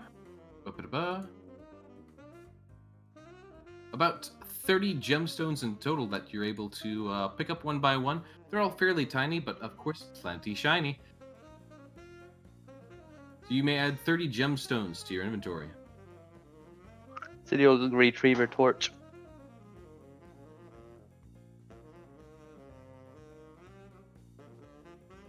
And done.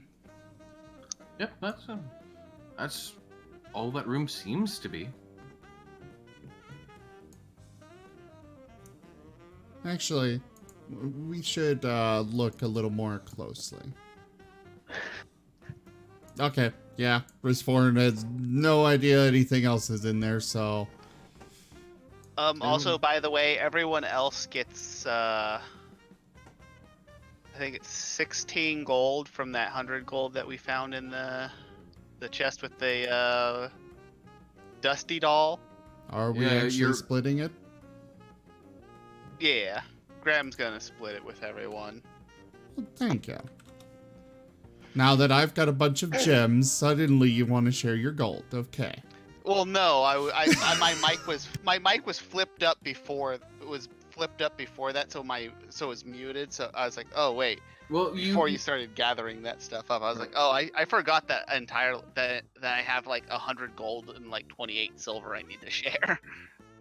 Yeah, no. So just to go through all the gold that we should have so far, I'm just gonna do a quick glance over everything.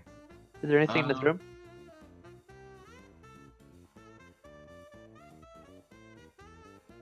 Oh, yes. You, from your investigation, you noticed that on the ground where the gems were, it looks like there are a whole bunch of little indents into the ground. Like, very small ones, very hard scratches and scrapes all around. It looks as though, a lot of just hard, small impacts have been made across this wooden floor. But As far as you can tell, there's nothing else about the room that you can personally tell. It's just strange that there were just randomly gems lying around and a whole bunch of scrapes and scratches on the floor. It's definitely an interesting room. Is there anything on the roof? As you look up to the ceiling, there doesn't seem to be anything there of particular, notice or value, though it definitely feels like something happened in this room. It continues to gnaw at the back of your mind. There's definitely something about this room. All right.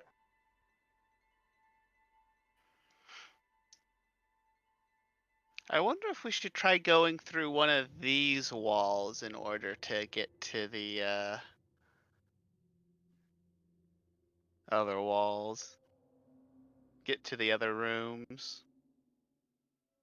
I think City had enough of breaking walls today. Well, then there's always. Wait, does Graham know about? I don't think Graham knows about the hatch going to the roof unless it's like really obvious.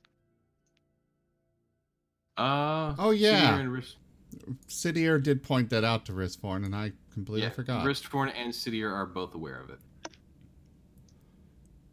Is there like a ladder up to it, or?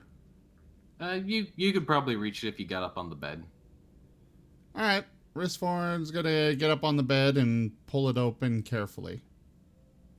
All right. Or is it a push-up? It would actually be a push, yes. Hey, Sidier, mind holding me on your shoulders? I'm gonna let Wristform step on my shield to get up. Holding That my works shield up for too. him. Wait, is that the evil one? Yep. I don't want to touch that evil cursed thing. It's fine. I'm gonna give him a shield. I'm gonna give him a shield step. Fine. So, 7-foot Dragonborn is helping me through the hatch. Yeah, no, you got plenty of leeway to get up there. I'm pretty sure though everyone's going to need Sidier's help getting it. I mean, there might not be anything of interest. As Sidier is pushed up through to the next floor, you open up the trap door. Ristforn is. Yeah, right. Sidier's pushing Ristforn up into the attic. The trap door opens into a windowless 15 by 15 by 20 foot room. The only item of furniture is a square table with a candle laying on it, currently lit. Laying in the corner appears to be somewhat recently deceased body, as it still looks to be, with flesh on it and whatnot. It's hard to make out from the trapdoor, of course. In the corner of the room, there is yet another door.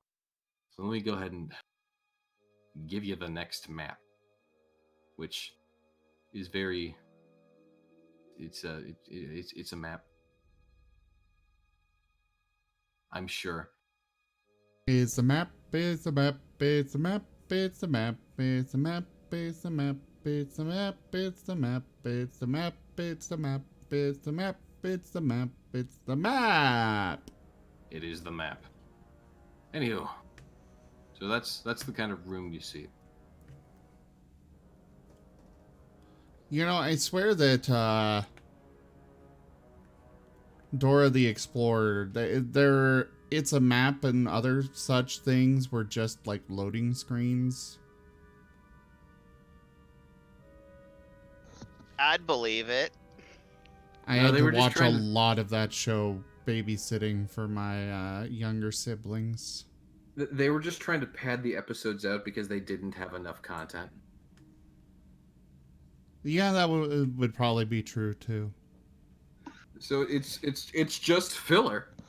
Welcome to Naruto, Dora. It isn't that what a loading screen is? All right. say we finish the current floor first and then move on to this. All right. I'll relay what I saw up there. So we're gonna have to Forward! push past the Okay. gusty winds. You do have to push past the gusty wind, but because I don't want to have you sitting there just slowly moving up the room. Like the thing that's always supposed to happen in this hallway has happened. So you slowly push past the gusty winds, knowing that they're there, and knowing that full well you're able to all kind of clamber past it, huddling together using your combined strength to get to the center of the hallway. And now you are left with singular hallway.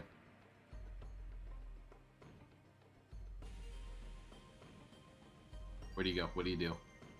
Sidir, Rishforn, Zyre, Graham, someone. Open the doors. You all stack up.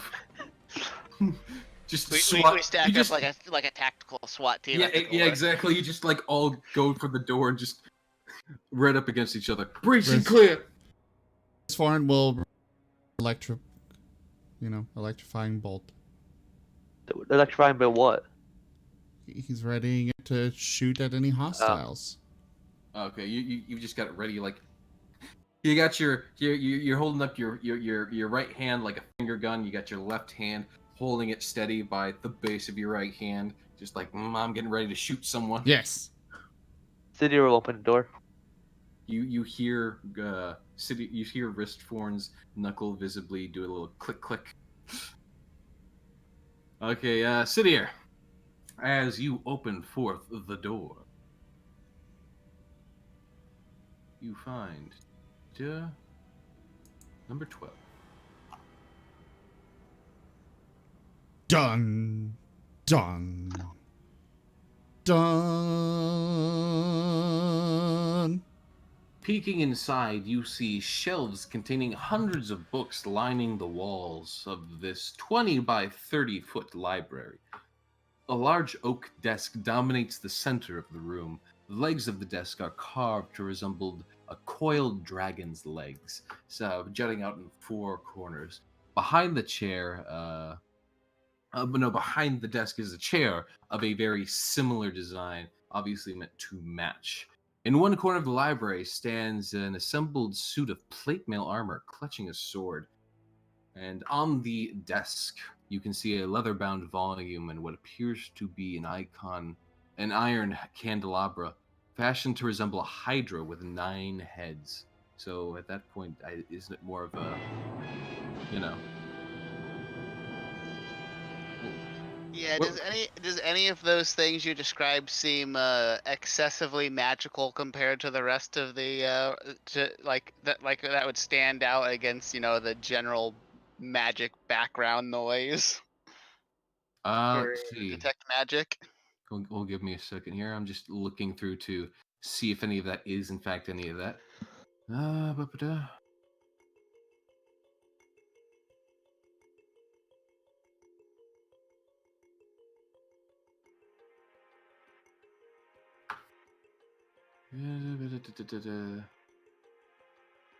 There's a lot of stuff in this room, so yes, the candelabra actually gives off a magical aura.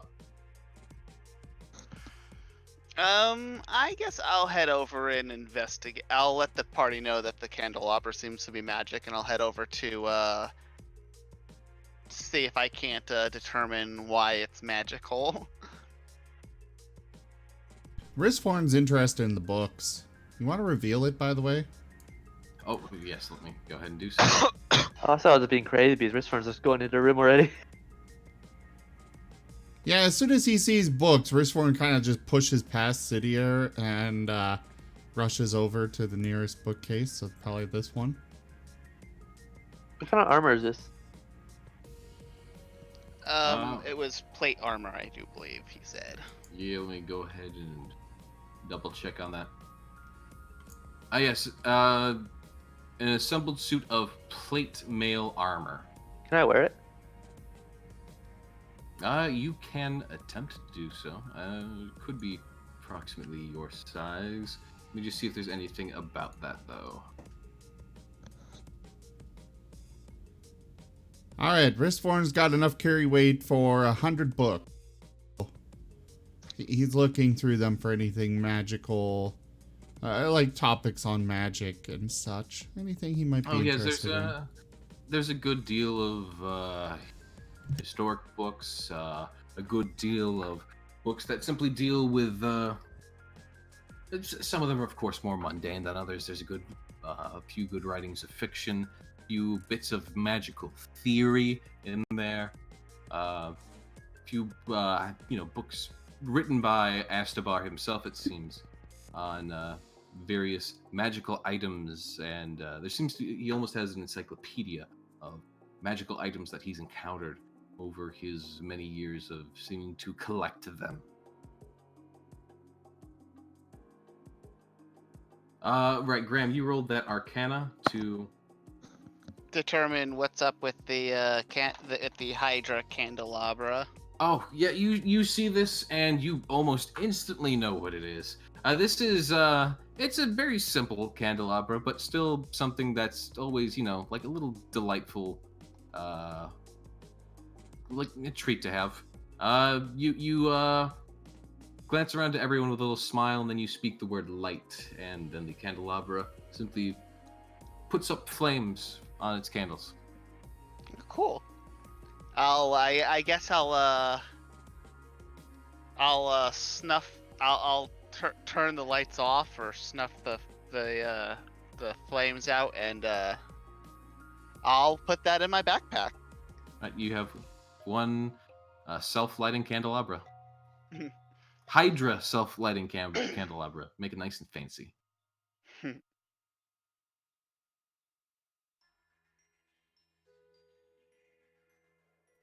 Wristforn, give me a dexterity check real quick as you're looking through the books.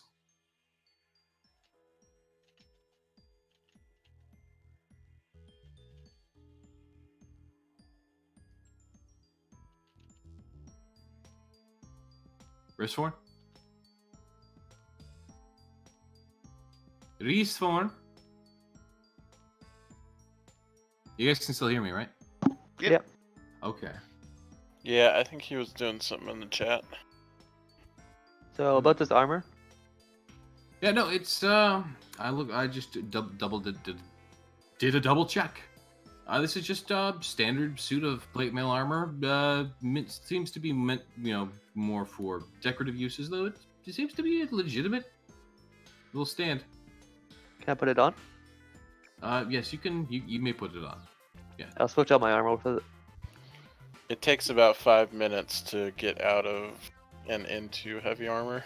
So it would take a full 5 minutes. Wristforn, you just barely notice as you're looking through the shelves of books. One of the books kind of slowly pulls itself off the shelf next to you, and then seems to fling itself at you. You're able to duck your face back just enough that the book goes flying past your face and kind of like smacks against the wall directly to your left.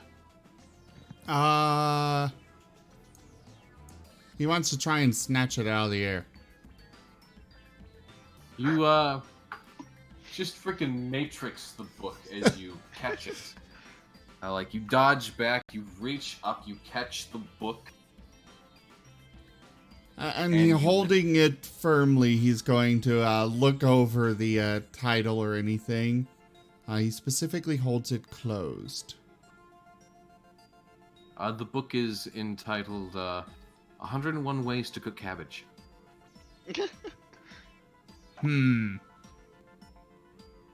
Yeah, that's not worth it. He's gonna just... It does seem to be one of the thicker books on the shelf. He's gonna just toss it over his shoulder. He's picking out a few tomes that he might be especially interested in and adding them to his bag. Right. I can discuss with you later the various magical things you might discover with that. Actually, go ahead and give me just a flat d20 while you're searching those.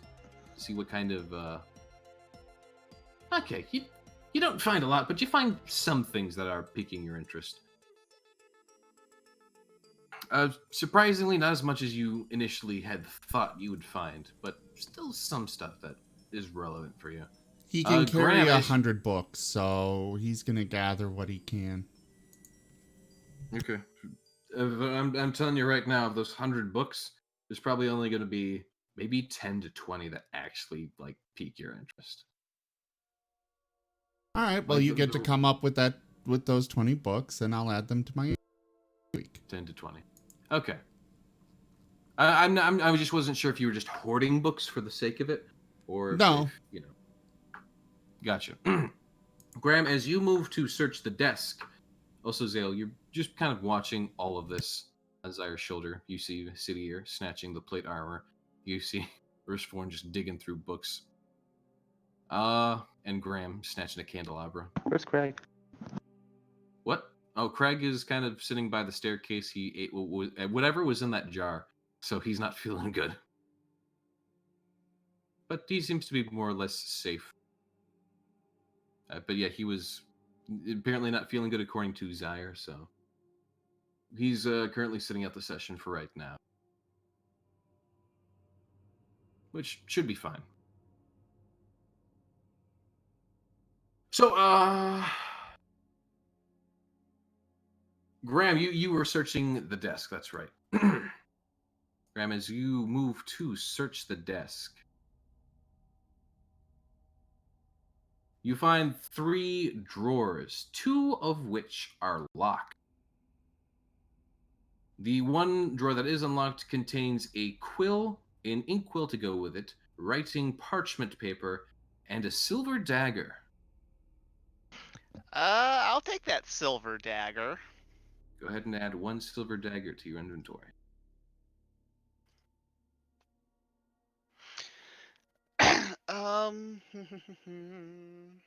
As you don't seem to know exactly where the, of course, keys for the locks are, but there definitely is a key for these locks, probably somewhere, maybe, who knows. I probably can't, well, these are desk, how sturdy do these locks seem? Because, I mean, that's a desk drawer. Yeah, it's a desk drawer. It's literally just a desk drawer. Block of a desk drawer, so. However sturdy you might think that might be. I don't think that would be super sturdy. You might be right. Alright, I'm going to try to pry them open. Alright, with one of my normal daggers. Hang on. Rishforn's gonna bring over his crowbar. Rishforn has a crowbar? Rishforn has a crowbar. Okay. Okay there, Freeman. Wait, really? Yes, Rishforn has a crowbar, a hammer. He's got cook's utensils. On this side, if you're trying to get into the drawers. He's got a bunch of things and all sorts of stuff.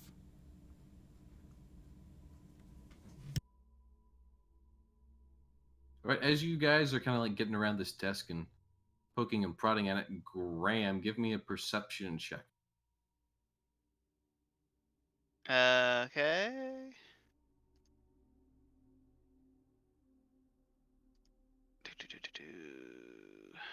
Graham and Zaire, actually.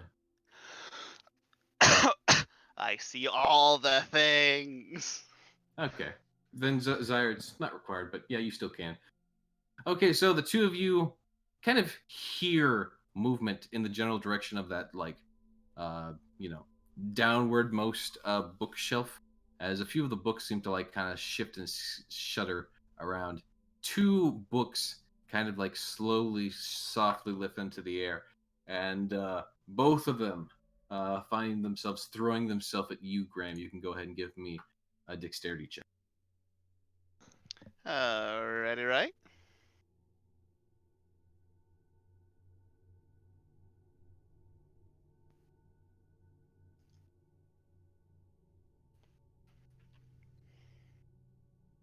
Okay.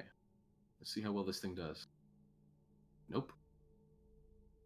And no. As one of the books is thrown, you easily dodge it. As another one is thrown, it seems to knock whatever was on top of the shelf off its balance, as the entire bookshelf kind of like flips over, and you hear a bit of a thud to the right side of the bookshelf. And then revealed for a brief moment, you could have sworn you saw the outline of a creature. What's it like? Kind of like hit the ground, but then it softly kind of scurried up. Oh, there seems to be invisible creatures here.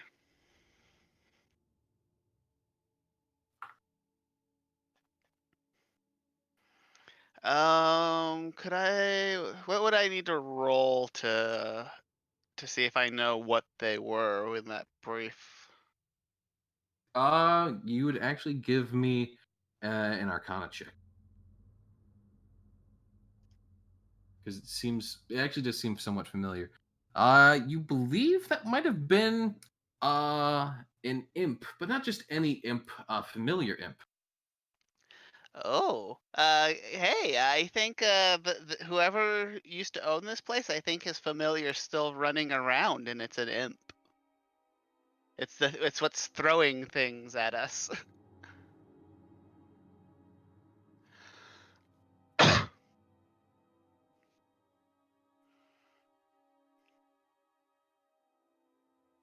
And you just hear from another one of the bookshelves, "Shut up! No, it's not." Do you want to talk about it? You're going to die.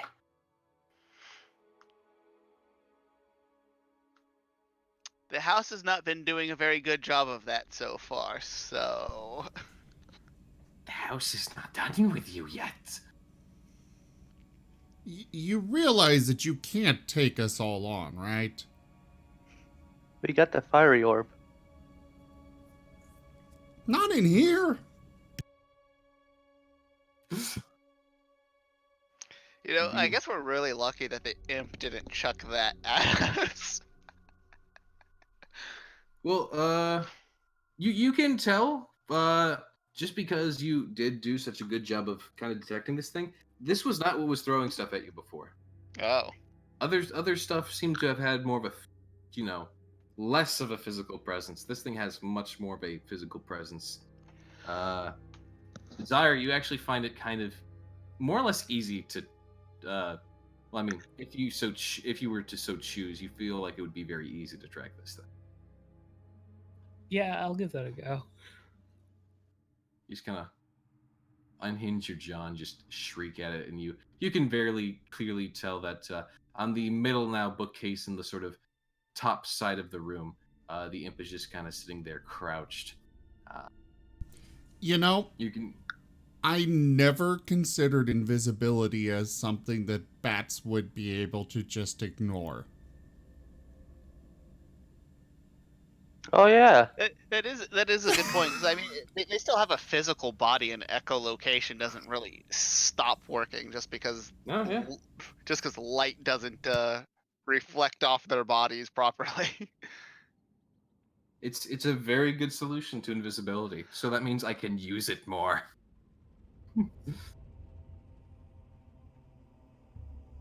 See, now, Zoe, you just see the creature. You kinda can sitting use there. it, but it's kind of useless. I mean, well, it's useless so long as Zaire in the party is, in the party.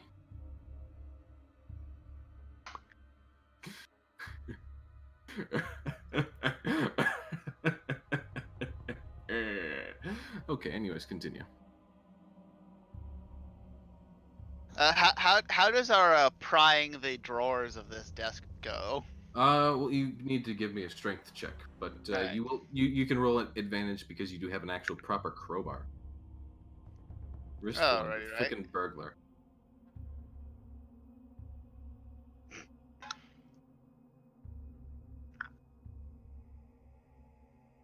As you are prying open the the drawer. It's called a drawer. The drawer of the desk. Rather easily gives us kind of metal creak and then a click, and it kind of pops right open. The imp seems to give a kind of soft hiss of a shriek, throwing more books towards Graham. Give me another dexterity check.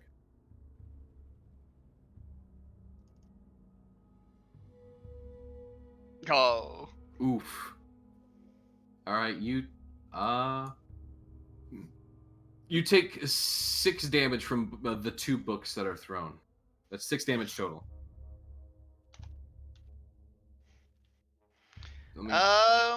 I don't. Could What I the heck? determine where? Could I like Eldritch Blast it from, like, where it was? Actually, you know what? I'll ask Zaire. Can you take care of that thing, please? Yeah, I'll give it a go. Have I finished putting on the armor yet, or? You're getting there. As these guys are just kind of like over in the corner dealing with something. Millie, no, come here, Millie.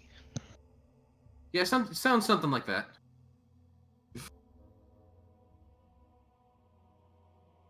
It's like wrangling a cat. Wristforn will sigh and just call out to the room. You really cannot stop us, and our friend here can see you. So you might as well drop the act and just be peaceful about this, unless you really want to die. The imp gives a kind of soft hiss as it glares at Zaire. That kind of Zaire would take notice that it creeps around the room. After it does, of course, move, Zaire would need to kind of like just give a nice little another little shriek out to keep its location in mind. The imp just something like that. A lot more high pitched, so just like up that octave about 10 times, and we should be good. But the imp seems to give a soft sort of another hiss towards Wristforn as well. I don't want him back. Don't bring him back. Okay, come over here and we can discuss. Who do you not want back? We can be friends or we can be enemies. It's your choice. The imp kind of cautiously continues to move around the walls of the room to kind of more or less constantly keep Zaire, having to keep an eye on it, but it does not seem to be really doing anything at the moment. Just as it creeps around. What do you know of Astabar? We know nothing except that this place exists. And the voice seems to go quiet and ponder this for a moment.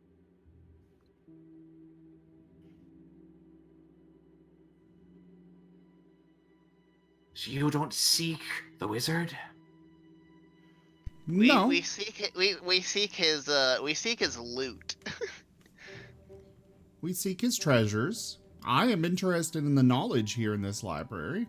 But beyond that, we don't particularly want him back alive if he's dead. 'Cause we're sure he would not be pleased about us trespassing anyways. Go ahead and give me a persuasion.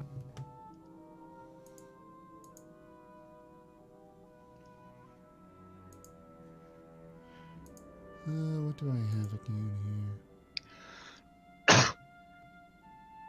I know it's a positive modifier, but that's about it.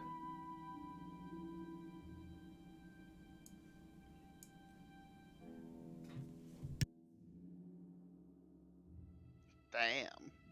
Oh, you're proficient in it. Damn. The creature seems to give a soft sort of hum to itself.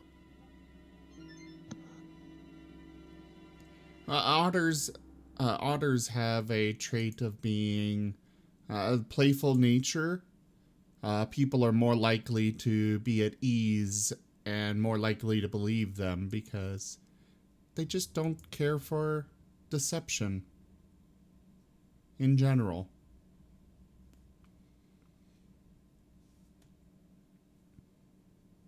Okay. As far as stat-wise goes, that just gives me proficiency in persuasion and performance. As he looks at the multicolored, clownish otter that sits before him, he gives a soft sort of hum, and finally then speaks again. And he says, "Don't touch the wand. It'll bring him back." I think we already did that, though, didn't we? I think I did get a wand, didn't I? You got a wand, but it's not the wand. Oh, okay. Do you know where Speaking this of, wand what was is the so we wand can that I avoid it? got? You It had was a wand of magic missile. Yeah. Oh yeah, get 7 it from. charges. You should be able to get it from the DM's guide and put it in my inventory. Really? Yeah. Really? All of these most magic items are in there. You can just grab them from there. Okay. Let me open that book up then. For items, let's see. We've got. Let's see. Do we? Here we go. Yeah. Okay, you found it. Wand of magic miss. Yep. It's just in the items tab. So let me go ahead and open up your thing. Make sure you identify it. What do you mean? Identify. Okay, drag it into my inventory. Well, of course. That's what I was going to do.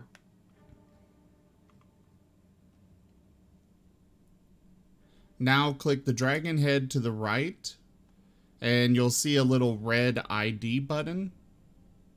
Where did it go? Hold on. It's up at the top. At least on my Oh, screen. it's just a wand? Yeah. Okay. Because it's not identified. I know it's a wand, but I don't know what it is. So you can put stuff in our inventory that we don't know what it is, and we just have a small description. Like if I click the dragon for the ring that I got too. If I click the little dragon head to see more details, all it says is... There we go. Okay, unidentify it again. Okay. Yeah, no, all you would see is just wand, wouldn't you? It says wand, and then it says in notes, the spiral pattern along the length of this wand ends in a stylized bolt of force. Nice. Now you can identify it again, and I'll see all the stats.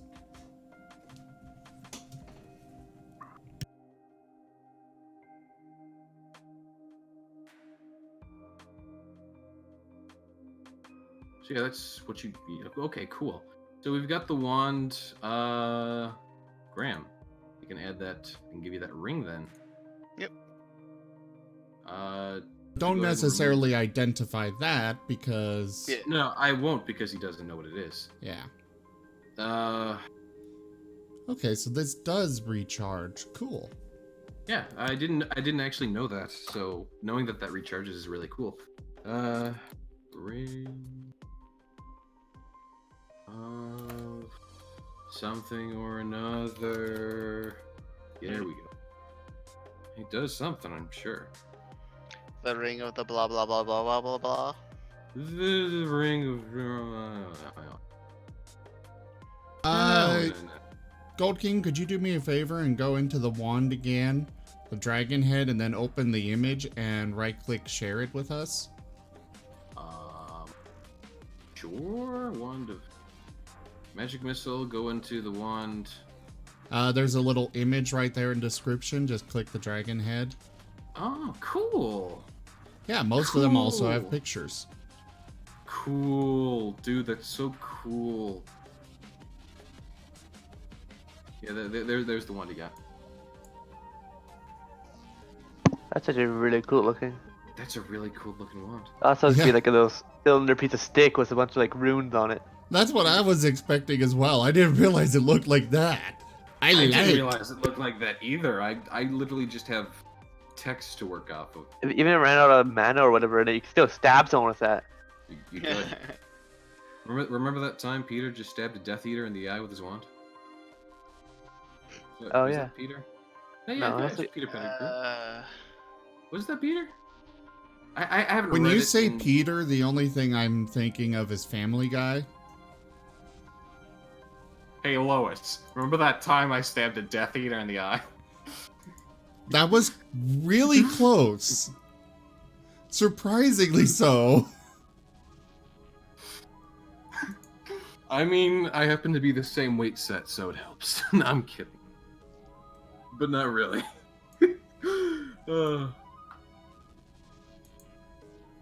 Anywho. Oh, God. But yeah.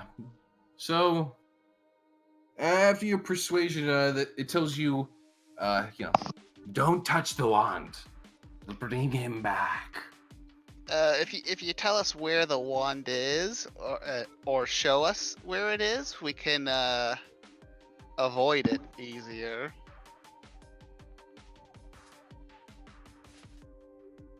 We might even be able to destroy it altogether.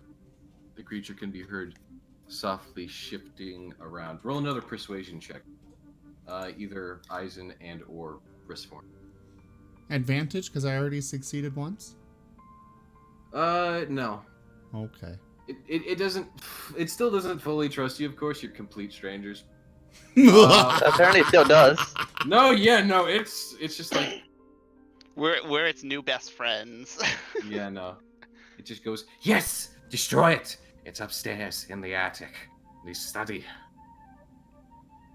Now, It was why don't you come testing. with us?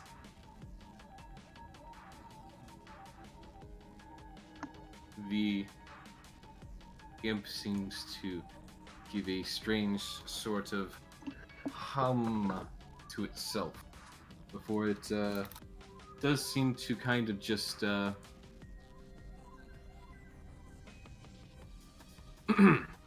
it does seem to kind of just flip on down and appear on the desk in front of you. Snowy waves at the imp. You know, after we're done here, you'd be welcome to come with us. Get out of this stuffy old manor.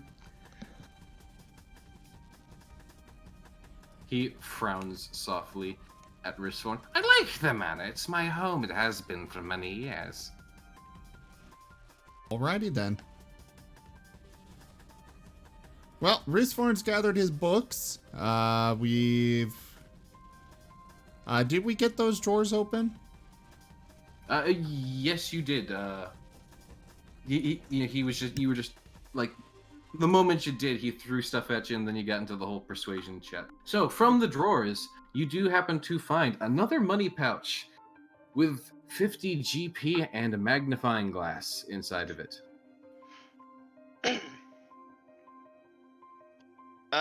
Is the magnifying glass magic, or is it just a magnifying glass? Oh, you should already know by now. It's sure is damn magical. Risthorn's taking that. Hey. In the second drawer, you find another... Graham doesn't let you take the magnifying glass just yet until he knows what it is. Well, neither of you have picked it up yet, so I guess that'd be a Risthorn- dexterity check between the two of you. Risthorn will allow Graham to look it over and identify it, but he's gonna take it back. So what is the magnifying glass? Let's see. Did you roll? You did roll an Arcana. Okay. Yeah. So as you look the magnifying glass over, you're able to take note. It's magical abilities, of course. This magnifying glass can comprehend languages. It can cast the comprehend languages spell for written text only. So you look through it, and for language you do not know how to read, you can suddenly read that language. The effect lasts for 1 hour, and during that time, anyone looking through the glass can read any language. Mine. Yeah, Graham will let Risthorn have that without fight, but he'll take the gold and give 10 to the other party members in Sale, sire. Yeah, the outside of Risforn, he'll give 10 gold to the other 4 party members and keep 10 for himself.